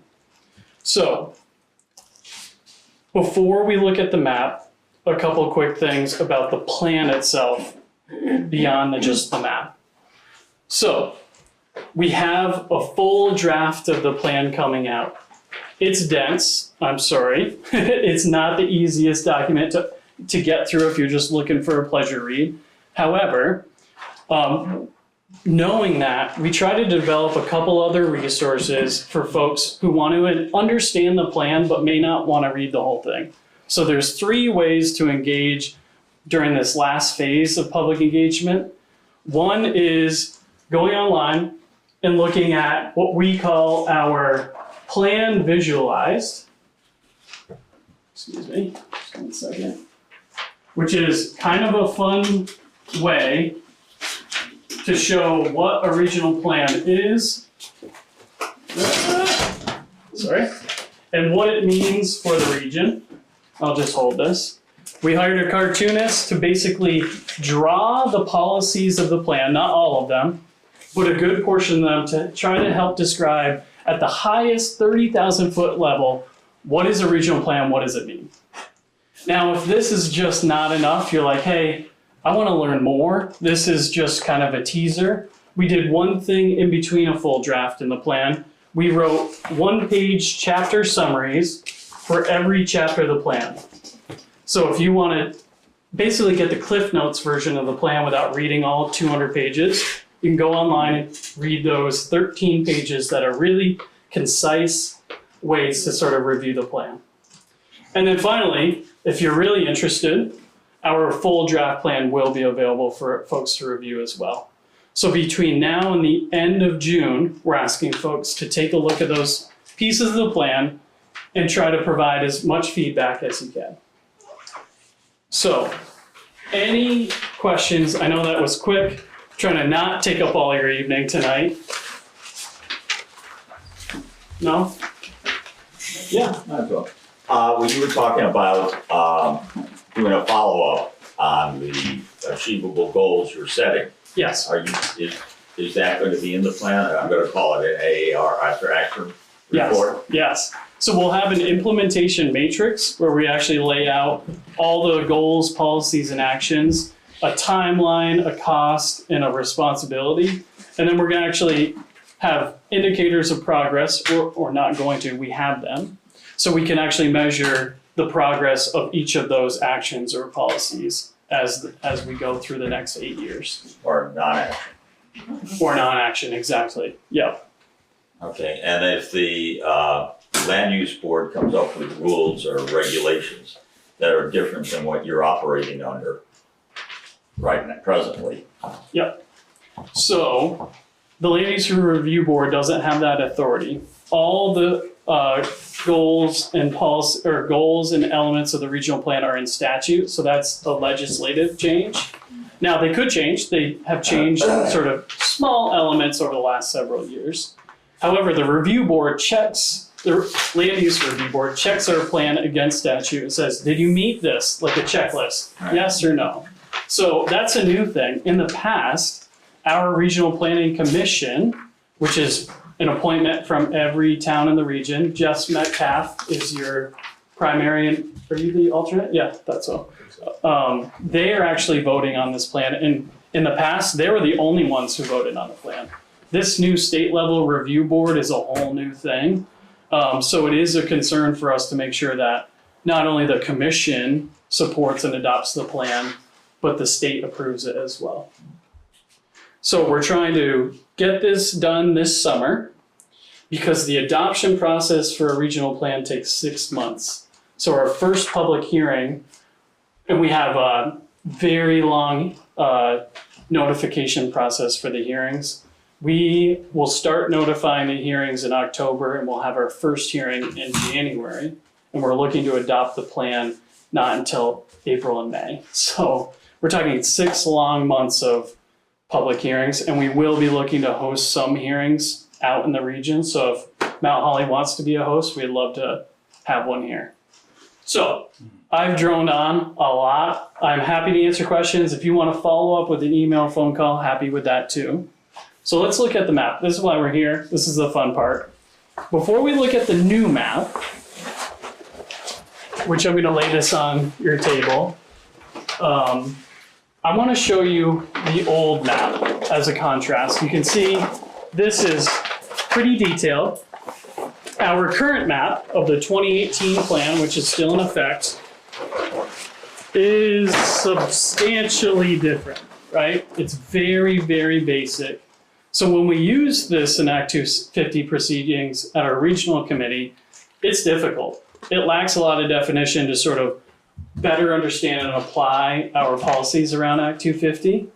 So like tonight, when you all were talking about this cell tower in Mount Holly, we're actually going to be reviewing that same project next week at our regional committee. All of our commissioners form that committee. And we actually will have the same exact comments you all, that this needs to look good and fit the landscape primarily in your town. So this hasn't been the most effective. It was very simple, but it worked.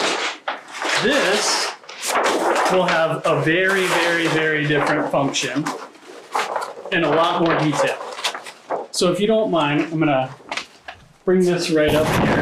And if folks wanna get up and gather around, I'll get rid of the board. It won't, we can try, but it might be difficult. This map for folks online or watching, along with the presentation, is available on our website. So every map of the region, every town map is available online right now at a very high resolution, so you can zoom way in and see specific parcels or properties that you're interested in. So, unless Clinton, you want to hold this up with me. Chasing ourselves a little bit. I want to make sure the select board can see this as well. Okay. So we talked about all those land use categories. So right now, Mount Holly has 2 village centers mapped. One is your existing village center right here in Belmont, and we tried to grow it a little bit. Now, how we map that was defined in our methodology, so we couldn't just make it this whole area. It would never have passed, right? But there's some flexibility based on the statute, so we're able to grow this a little bit bigger than what the current one is. When we created this map, we did 2 things. We looked at the town's future land use map and your zoning map to try to help inform some of these districts. We did add a village center here where we are now, where the town office is. If the town's like, no, we don't like that, we don't want that, we can remove it. However, it felt like, hey, this is another civic area, there's a school, there's a town office, there's a couple businesses, that feels legitimate. However, if you're like, no, we don't want it, we'll remove it. The next category is your resource-based recreation area. We have mapped a little bit of the Okemo property, a little bit of Lake Nineveh, where there are homes versus less developed. And then it looks like, these might be mistakes, but those 2 areas got mapped as resource-based rec areas. Do you know why that would be? Airbnbs probably. Airbnbs. Those could be subject to change, because it probably would be more appropriate in rural general. All the yellow is rural general, and you might be asking, why are all these dots out here?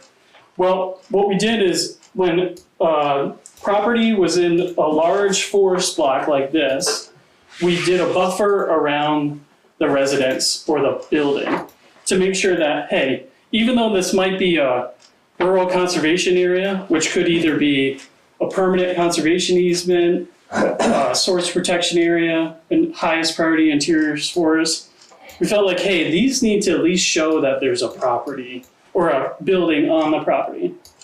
Now, we are over the next several weeks going to be trying to smooth this out a little bit. It's a little rough and tumble, so this may not always look so sort of chunked up the way it is.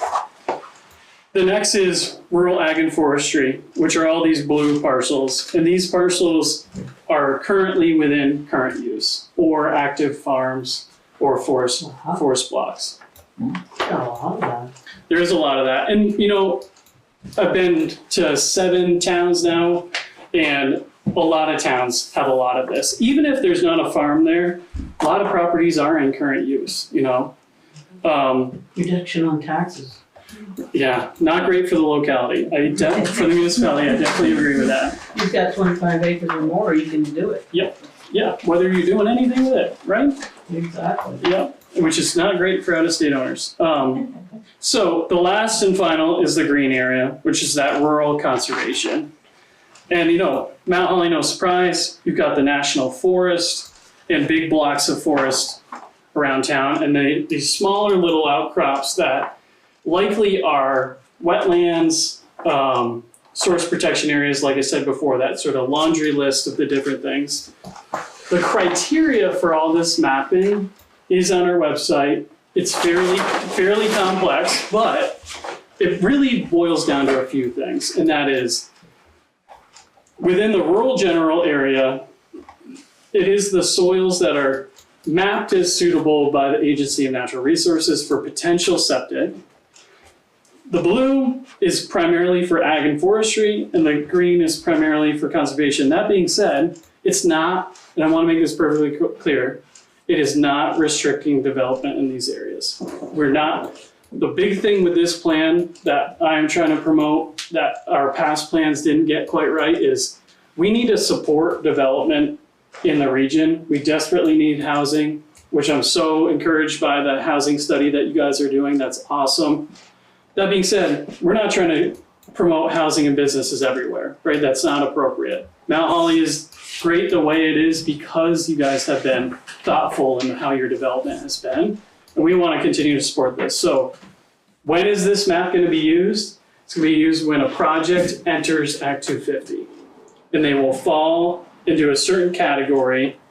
However, because Mount Holly does not have zoning, this entire map will be Tier 2 until the state maps those Tier 3 areas. So generally, it'll be business as usual.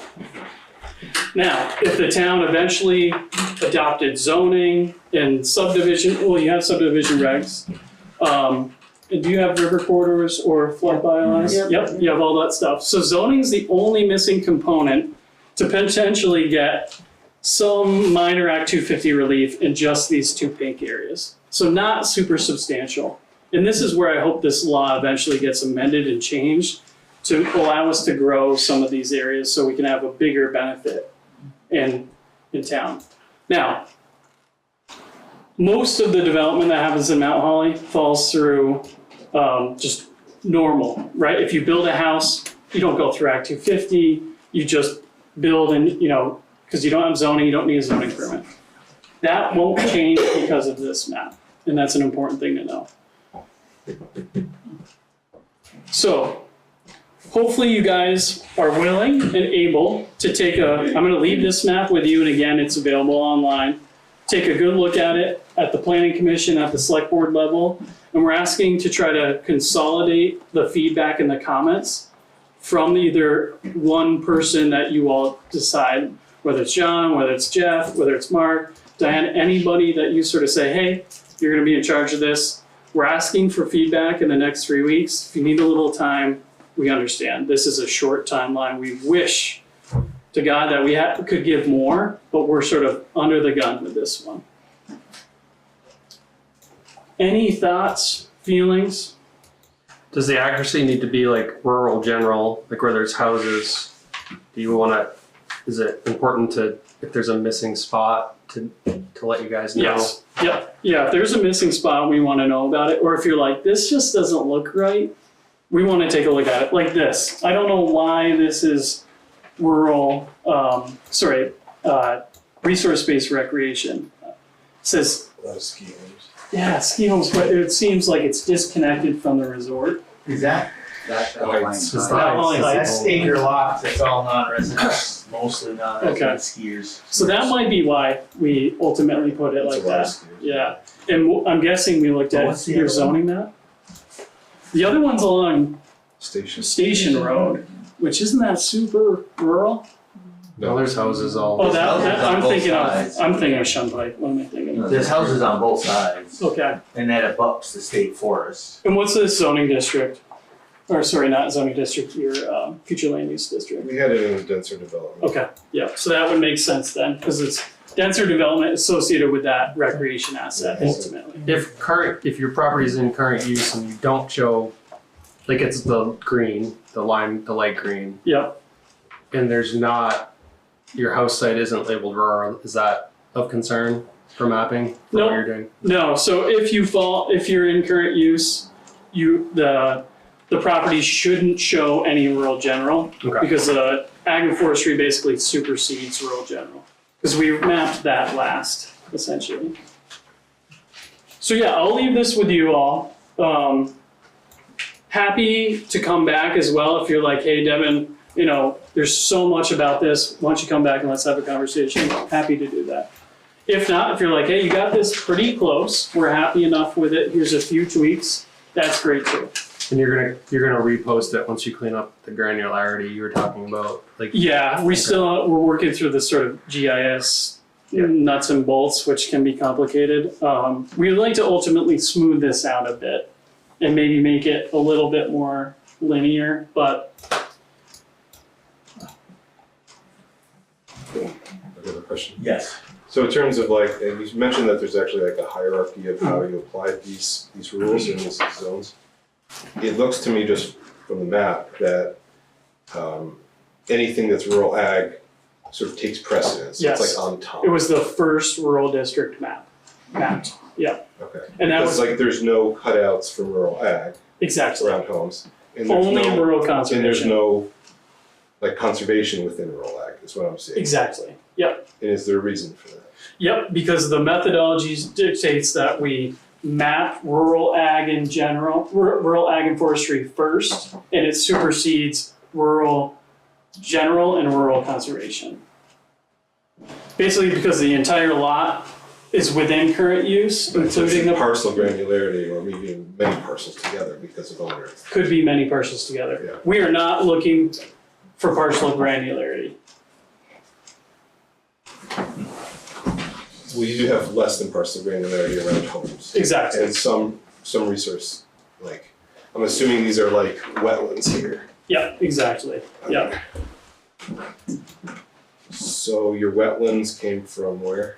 The ANR mapping. Is it just class 2 or? 1, 2, and 1 and 2 for sure. I'll have to look at my cheat sheet. You're saying when that's yellow and it straggles on, that's not what you're talking Well, about? this No, one That's what it's- you're pointing to. It could be like a blobby Yeah, green that's- would be potentially a wetland complex. And, it would be insane to label every single underlayer, right? Yeah. So we're basically superseding it and saying, hey, these are the reasons behind this, but we can't label it all, Right, so is when you have a class 2 wetland in an ag property, Mm-hmm. you're not trying to map that. That will only show up as like a little, Well, that's open water, but Mhm. like, you clearly see here, that and that are yes, connected and they are connected. Like Yeah. I know that area, the class 2 goes all the way through, exactly. but it happens to be enrolled currently and. Yeah. Well, wouldn't that show when you go into a more granular level? Yeah, Yeah. again, this map wouldn't be used to sort of identify a wetland complex. That's not the intent. And this would not like eliminate the need to go get a wetlands permit by any means.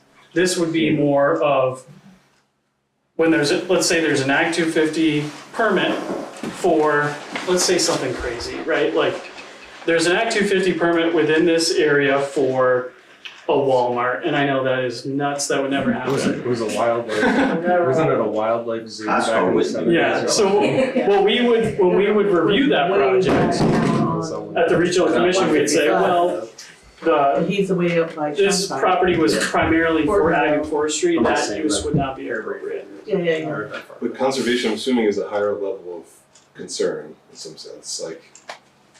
Ag and forestry actually was sort of given higher priority. So in that's, Act in 181. some sense, that's more protective than the conservation designation? Neither are I mean, protective is sort more of or less excluding. protective. Yeah. It's more about like, what was the intent of that land? So here's a great way Well, to. like swamp is like. Yeah, exactly, right. So this isn't gonna like say, here are all the constraints to building in the entire region. Yeah. That's not what it's gonna do.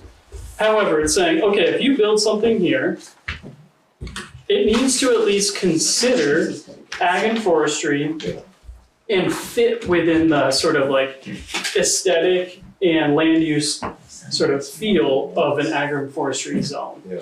You know? So just last question on this, so driving this home. Yeah. Is it statutorily required that it not have inclusions of, conservation within the parcel boundaries of a current use property? Not in statute, but in the methodology that we created with all the other regional planning And you have to commissions. stay with that? We generally are because of consistency. We're trying to not do like a bunch of one-off like exceptions. And ultimately, it doesn't change the intent of the map, we believe. We sort of, it still does for so. Thanks. All right, well, I've taken up a lot of your time. Really appreciate it, Mark, Diane, Jeff. I will leave this with you. And again, for everyone who's interested, all those resources are available on our regional plan website. So thank you very, very much. Thank you. Appreciate it. Great, just a long.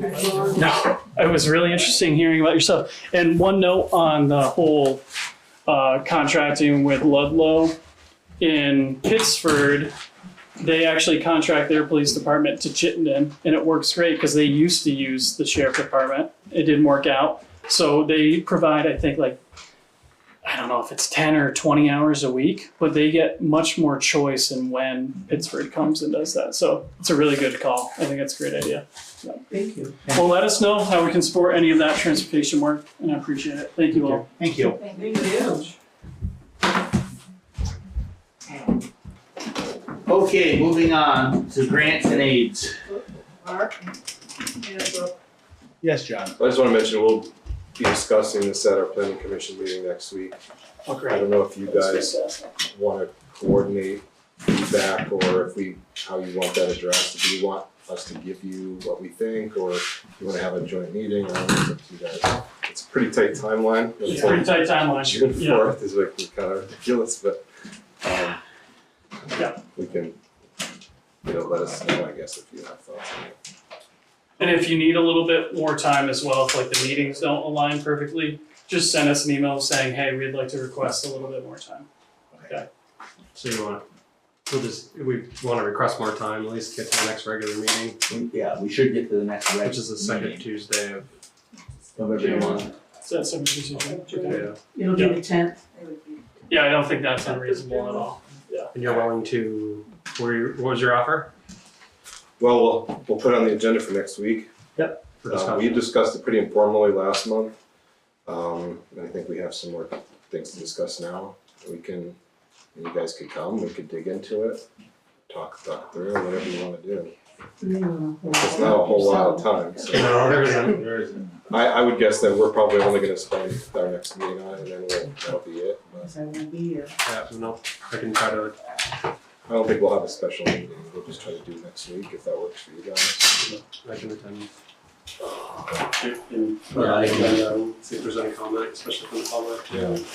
Try to get any information together and then we come back to the regular meeting. Should throw it out in a news flash or something. Yeah, I can, That's it. I can just That's a great idea. Yeah. Throw it out there and we can say something. at least see what, Jim, the public. Do you want the old future land use map too? The chairman company. John, your meeting, you're what, next Tuesday? Wednesday? Yeah, what time? 6, is that? 9. The meeting's at 7. See, that's Johnson Dental, I think you will be. We'll see you all. Thank you very much. Thank you. Thank you so You much. can try a different day, but we. Well, the only reason I say that is I'm up at 3 in the morning to go to work, so I have to have.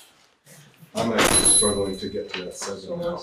So I'll throw it on for Wednesday at 7 and we'll go from there. Okay. I make it. All right. Well, should we try a different meeting? Oh, turn it around. He wants to hear you. Yeah, I mean, I don't want to inconvenience others, but Well, if we're gonna use the online to look at it while you're there, you can do it via Zoom instead of having to show up. yeah, I have another, You know, just depending on how we look at the maps. yeah.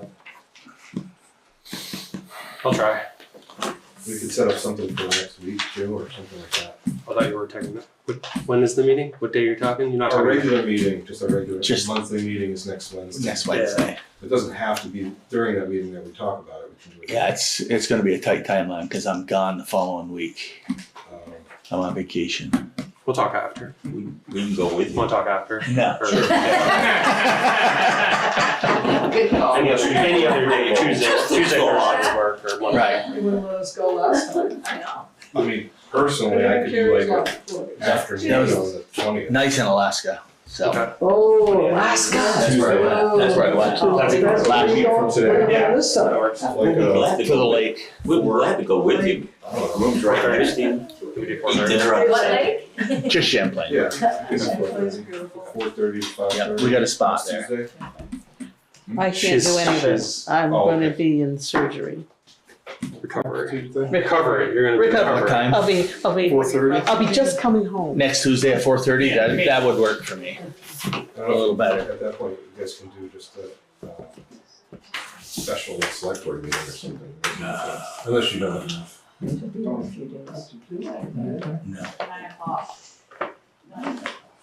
We're not deciding anything. We're not deciding nothing. We're We just- just have like an We're just looking at the map. informational. Oh, because then that would be kind of good, because then at the next meeting today, after that, the planning commission can make a formal, like, Yeah. letter to you or whatever we need to do. For change. Yep. It has to come from you guys at the end of the day, so. Okay, that works. Moving on for the survey, she's gonna be there. Okay, we're gonna move on to the grants and aids. Grant and Aid is just signing the FY 26 for the meeting minutes. Letter of intent. And I suggest again, just if you want to appoint me as authorized grant representative so I can sign it. And Yeah, then I'll make a keep motion. track of it. To appoint Jeff to be the authorized signer for the grants and aids. Is there a second? I second. The ayes? Aye. Perfect. And we'll move on to old business, local emergency management plan, annual update and approval. So this is due on June 1st. Working on it, but I don't have a draft to propose. It does need to get signed and sent in prior. But I can ask for an extension to the 10th Okay. and see if that works. Could just send them where we are at the moment by the end of the month. Okay, that works for next month. But that's just the annual emergency management plan. Yep. It's just updating contacts and Yep. a little bit of formatting changes, whatever the new standard is from template from the state. Okay, moving to the next one, the DWSRF funding authorization, Mount Holly School PFAS project. RF 3-543-3.0.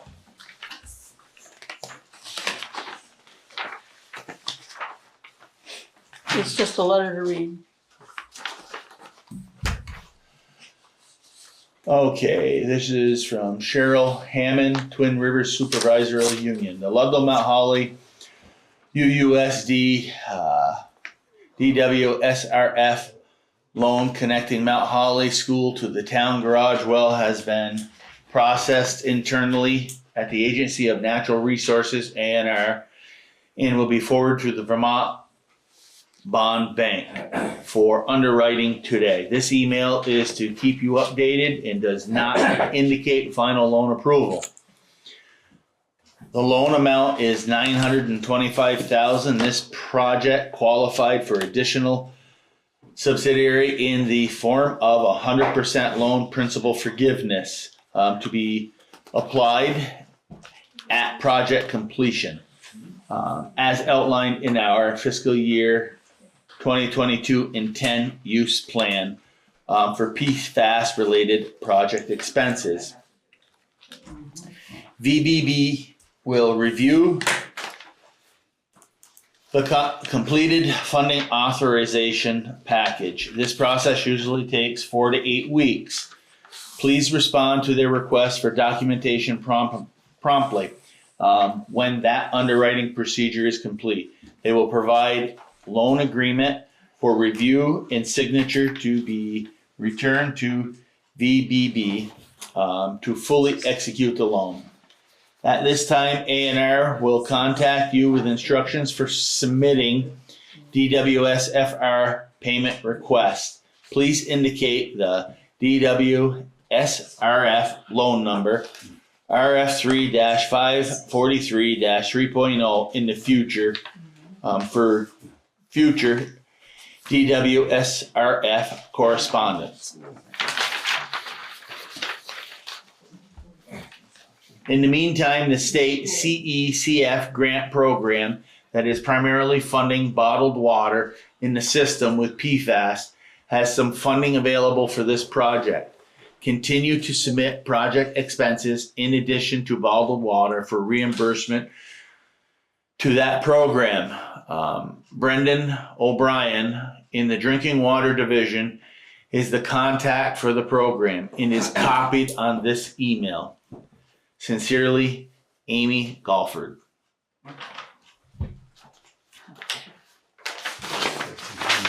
It's just updating that they are with the town water system. Yeah, Right. it's the hook onto the town well. Right, it doesn't mean though that it's your loan, No. It is not our loan, it is their loan. and they may get it forgiven, may. They may. Yeah, I think most of the time They those infrastructure ones They may. do get. So forgiven. this is just a communication letter that they wanted us to read out. Okay. Okay, citizens' comments. 911 post mailbox. That's what, oh, I gave you the letter. Issue Summit Road. As you can see from the photos, our mailbox and other posts with a 911 metal number, which was secured by screws, was struck by the plow blade. Or wing, causing damage to both. I had called the town office and reported it to the town clerk, and someone came out, reviewed the sign that has come loose again, and was able to secure the mailbox in place for the time being. Also, the metal pipe holding the mailbox was pushed out of place too. You can see from the photos that the lawn have been torn up, as well as the gravel from the road is now on the lawn. We don't feel that we should have to pay for the damages that was done by the town plow. Truck pushing the snow back off the roads is understandable, but the way it was done here is a little too much. When it was done, the road was intended so much you could see the grooves in the road pushing the dirt up where it is snow, or where it is now. We have watched the vehicles have ended up in the ditch on the corner, including the town truck 2 times, having to be pulled out because the snow has been pushed completely off the road. Too many people didn't know. I think, guys, come on, Sorry. didn't know where the edge of the road was day or night. We hope this can be taken care of and don't happen again in the future. So I've gone through and looked at the photos. The mailbox post, I don't know if this photo was done before or after. The mailbox post was a little turned. You can see where the edge of the road was pushed up, but like me plowing my road, I've got stones on my lawn. The other post. There's writing on the back, I think. The other post is a 911 sign post. It looks like it may have been an old mailbox post, but it's got a flower bucket on it. It is not a mailbox. It looks kind of in rough shape, but it also looks to be within the town right away. So, I mean, if we knock the mailbox over, we should probably just screw the screws back in. if my opinion is we take care of the mailbox, we can screw the sign back to the post. You can't. You can't. It's all rotted. The post is so rotted that it won't hold the screws. I think at that point, you just gotta find a way to fix it. Like, we don't own replacing a rotted post, but we gotta somehow at least put it back with something, Yes. like get creative. You know what I mean? Like, it was standing up before. The post is still standing up. It's still standing. The sign, No, I'm the just sign saying is not. zip tie it or something like that. I don't know. Jeff, they're not gonna go with just tying it, I can tell you now. They want a new post, but it's not a mailbox. No. It's really shouldn't be. It's I mean, up to that, them. I don't know. We're responsible to clean that up. I've already talked to Just Clinton. He's the gonna windrow. take The windrow, not the I'll stone. clean No, the he's- sod and whatever. He's up, gonna but take it, but if you also look at it, the lawn is higher than the road a little bit there, and I can see where it would get pushed back. But I'm I'm not saying he did anything wrong. No, I think we'll be responsible for picking the sod and cleaning that up in anything that's on the mailbox. A rotted post, the town is not responsible for a rotted post. We can respond that we tried to put it back, but there's no Yeah. rot. It's rotted too much. So, and we can respond that, and I'll swing by and take a look at the post too, because I'm headed that way after this meeting. So, But as far as the stones in the yard, that's common. That's common. That is common. Especially for some reason this year, it was more common because of the way that fall was. The lip. It's mostly the greater berm that was flung off. Yeah. Because it was so soft and. Yeah. But yeah, I mean. No, we can take care of that. I'm gonna go look at I'll go look at the post on the way on the way down through. It's a function, I think, of just how mild the fall was when it snowed. For the first time. No, absolutely. And again, we've had warm weather, muddy roads during plowing snow. I get it. Okay, moving on to Rimrock Road trash concerns. We gotta. That was Summit Road. Yeah, It's Summit Road. I'm sorry. Summit I just Road. read. I got the wrong road. It's Summit Road. I saw the guy's address. I'm probably gonna butcher his last name, but Joe Galbraith. Librarian. Galbraith, yeah. My family and I are concerned about visitors in our town who are dumping their trash on roadways and byways. Several times this winter, we have picked up several bags of trash, including single-use bottles and discarded cans that have been deposited along Summit Road. Most of it appears to be from renters of short-term rentals in our neighborhood. Perhaps a formal letter needs to go to the owners of these properties to let them know that this is taking place. Last week, my wife and I picked up trash from one spot that filled 3 13-gallon bags that were discarded day passes to Okemo in this pile. It is not only unsightly, but it's a health hazard and an attraction for hungry bears. Litter is a public nuisance and should not be tolerated. Thank you for your attention. Respectfully submitted, Joe. This is a tough one.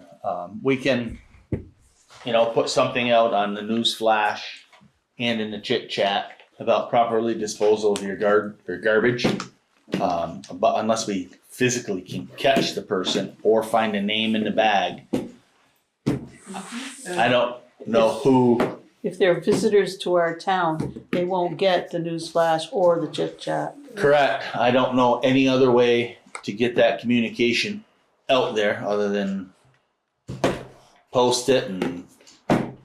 In theory, if it's in here, if it's some kind of a short-term rental, It's the landowner's responsibility. Correct. If there was a way to actually write to the Airbnb people and say, provide some way for these people to leave the trash at the property when they go home. But it's pretty hard to say who and where it come from because. They have to contact Joe and find out who these people are. Right. You could just do a blanket letter, like reminder, trash to be picked up. Correct, taken 5 or care 6 of. homes in that area, don't. Because we're seeing it not just on Summit Road, but you see it on 103, you see it in the rest areas, we see it everywhere. But we'll try to get some sort of communication out to the landowners, maybe that are Airbnbs. John's got his hand up. I can't see through Bowley. Hey, John. Sorry. Yes, John. I'm on Summit Road too. I can confirm it. There's a couple of different ways that the trash gets spread around. It seems that a lot of them are short-term renters, and they leave for the weekend, and it's not trash day or whatever, or they don't care. Critters take They it. leave it, and the critters take it. Yep. And bears I have everywhere. I have the same I just issue. did green up day, and I got I had to upscale the contractor bags because the green bags were kind of. I've got the same issue on our private road because we've got a couple Airbnbs that are It's there. Airbnbs. And the bears are taking the They trash. leave, like, I just they had, get some nice steaks from Shaw's. And Yeah. got all the wrappers in there. They don't even- Bags of lobster and shrimp, and they're just, the bears go nuts. it don't even take that because they tipped one of my beehives over today. Yeah. So, But the other way that's been spreading is there's a lot of people drinking, driving, just throwing them out. and before they get on 103, they chuck it. Or 155, because there's. It's everywhere. Yeah, so I mean, it's just So, you know, maybe, they're party houses basically. yeah, maybe we post, or send some letters out to the Airbnbs, but I couldn't tell you who's an Airbnb and where there's an Airbnb, other than the ones that I personally know. So, Mark, is Yes. there a listing in the post office? I don't know. I don't know. No. I don't know. But there's a listing on the computer. There's a listing somewhere, So- you know, the Chit chat, newsflash. Chit chat, I can throw it on newsflash. Facebook. Yep. I think Try to people should catch just those start people. throwing it on Facebook too as well. Yeah. And, Secure you your know, trash. maybe the landowners in that area, if they know it's an Airbnb, maybe a nice little courtesy letter, not a nasty letter in the mailbox saying, please help with your tenants on trash removal because it is being spread over to the properties. You know, something like that. Yes, Steve. Possibly throw a letter in with a tax bill. Potential. It's potential. That list of, I'm just the items on that letter will be numerous. Right, I'm Yeah. just saying, we don't know who's an Yeah, Airbnb. and again, I don't know unless there's a physical name in the trash. I don't know any other way of telling, other than it's probably rentals and Airbnb folks. Right. Yeah, So, remind the let's, owner. we'll get as much communication out there as we physically can on town news flashes and chit chats and Social media. social media. Is there any other citizens' concerns or comments? Okay, announcements. Town office will be closed for Memorial Day, May 26th. Review and sign the orders. Do we need an executive session? Yep. Okay, executive session title 1, DSA S313A3. Personal personnel. Is there a motion? I make a motion that we enter executive session, Title 1, VSA S313A3, personnel. I'll second it. The ayes, aye. Aye.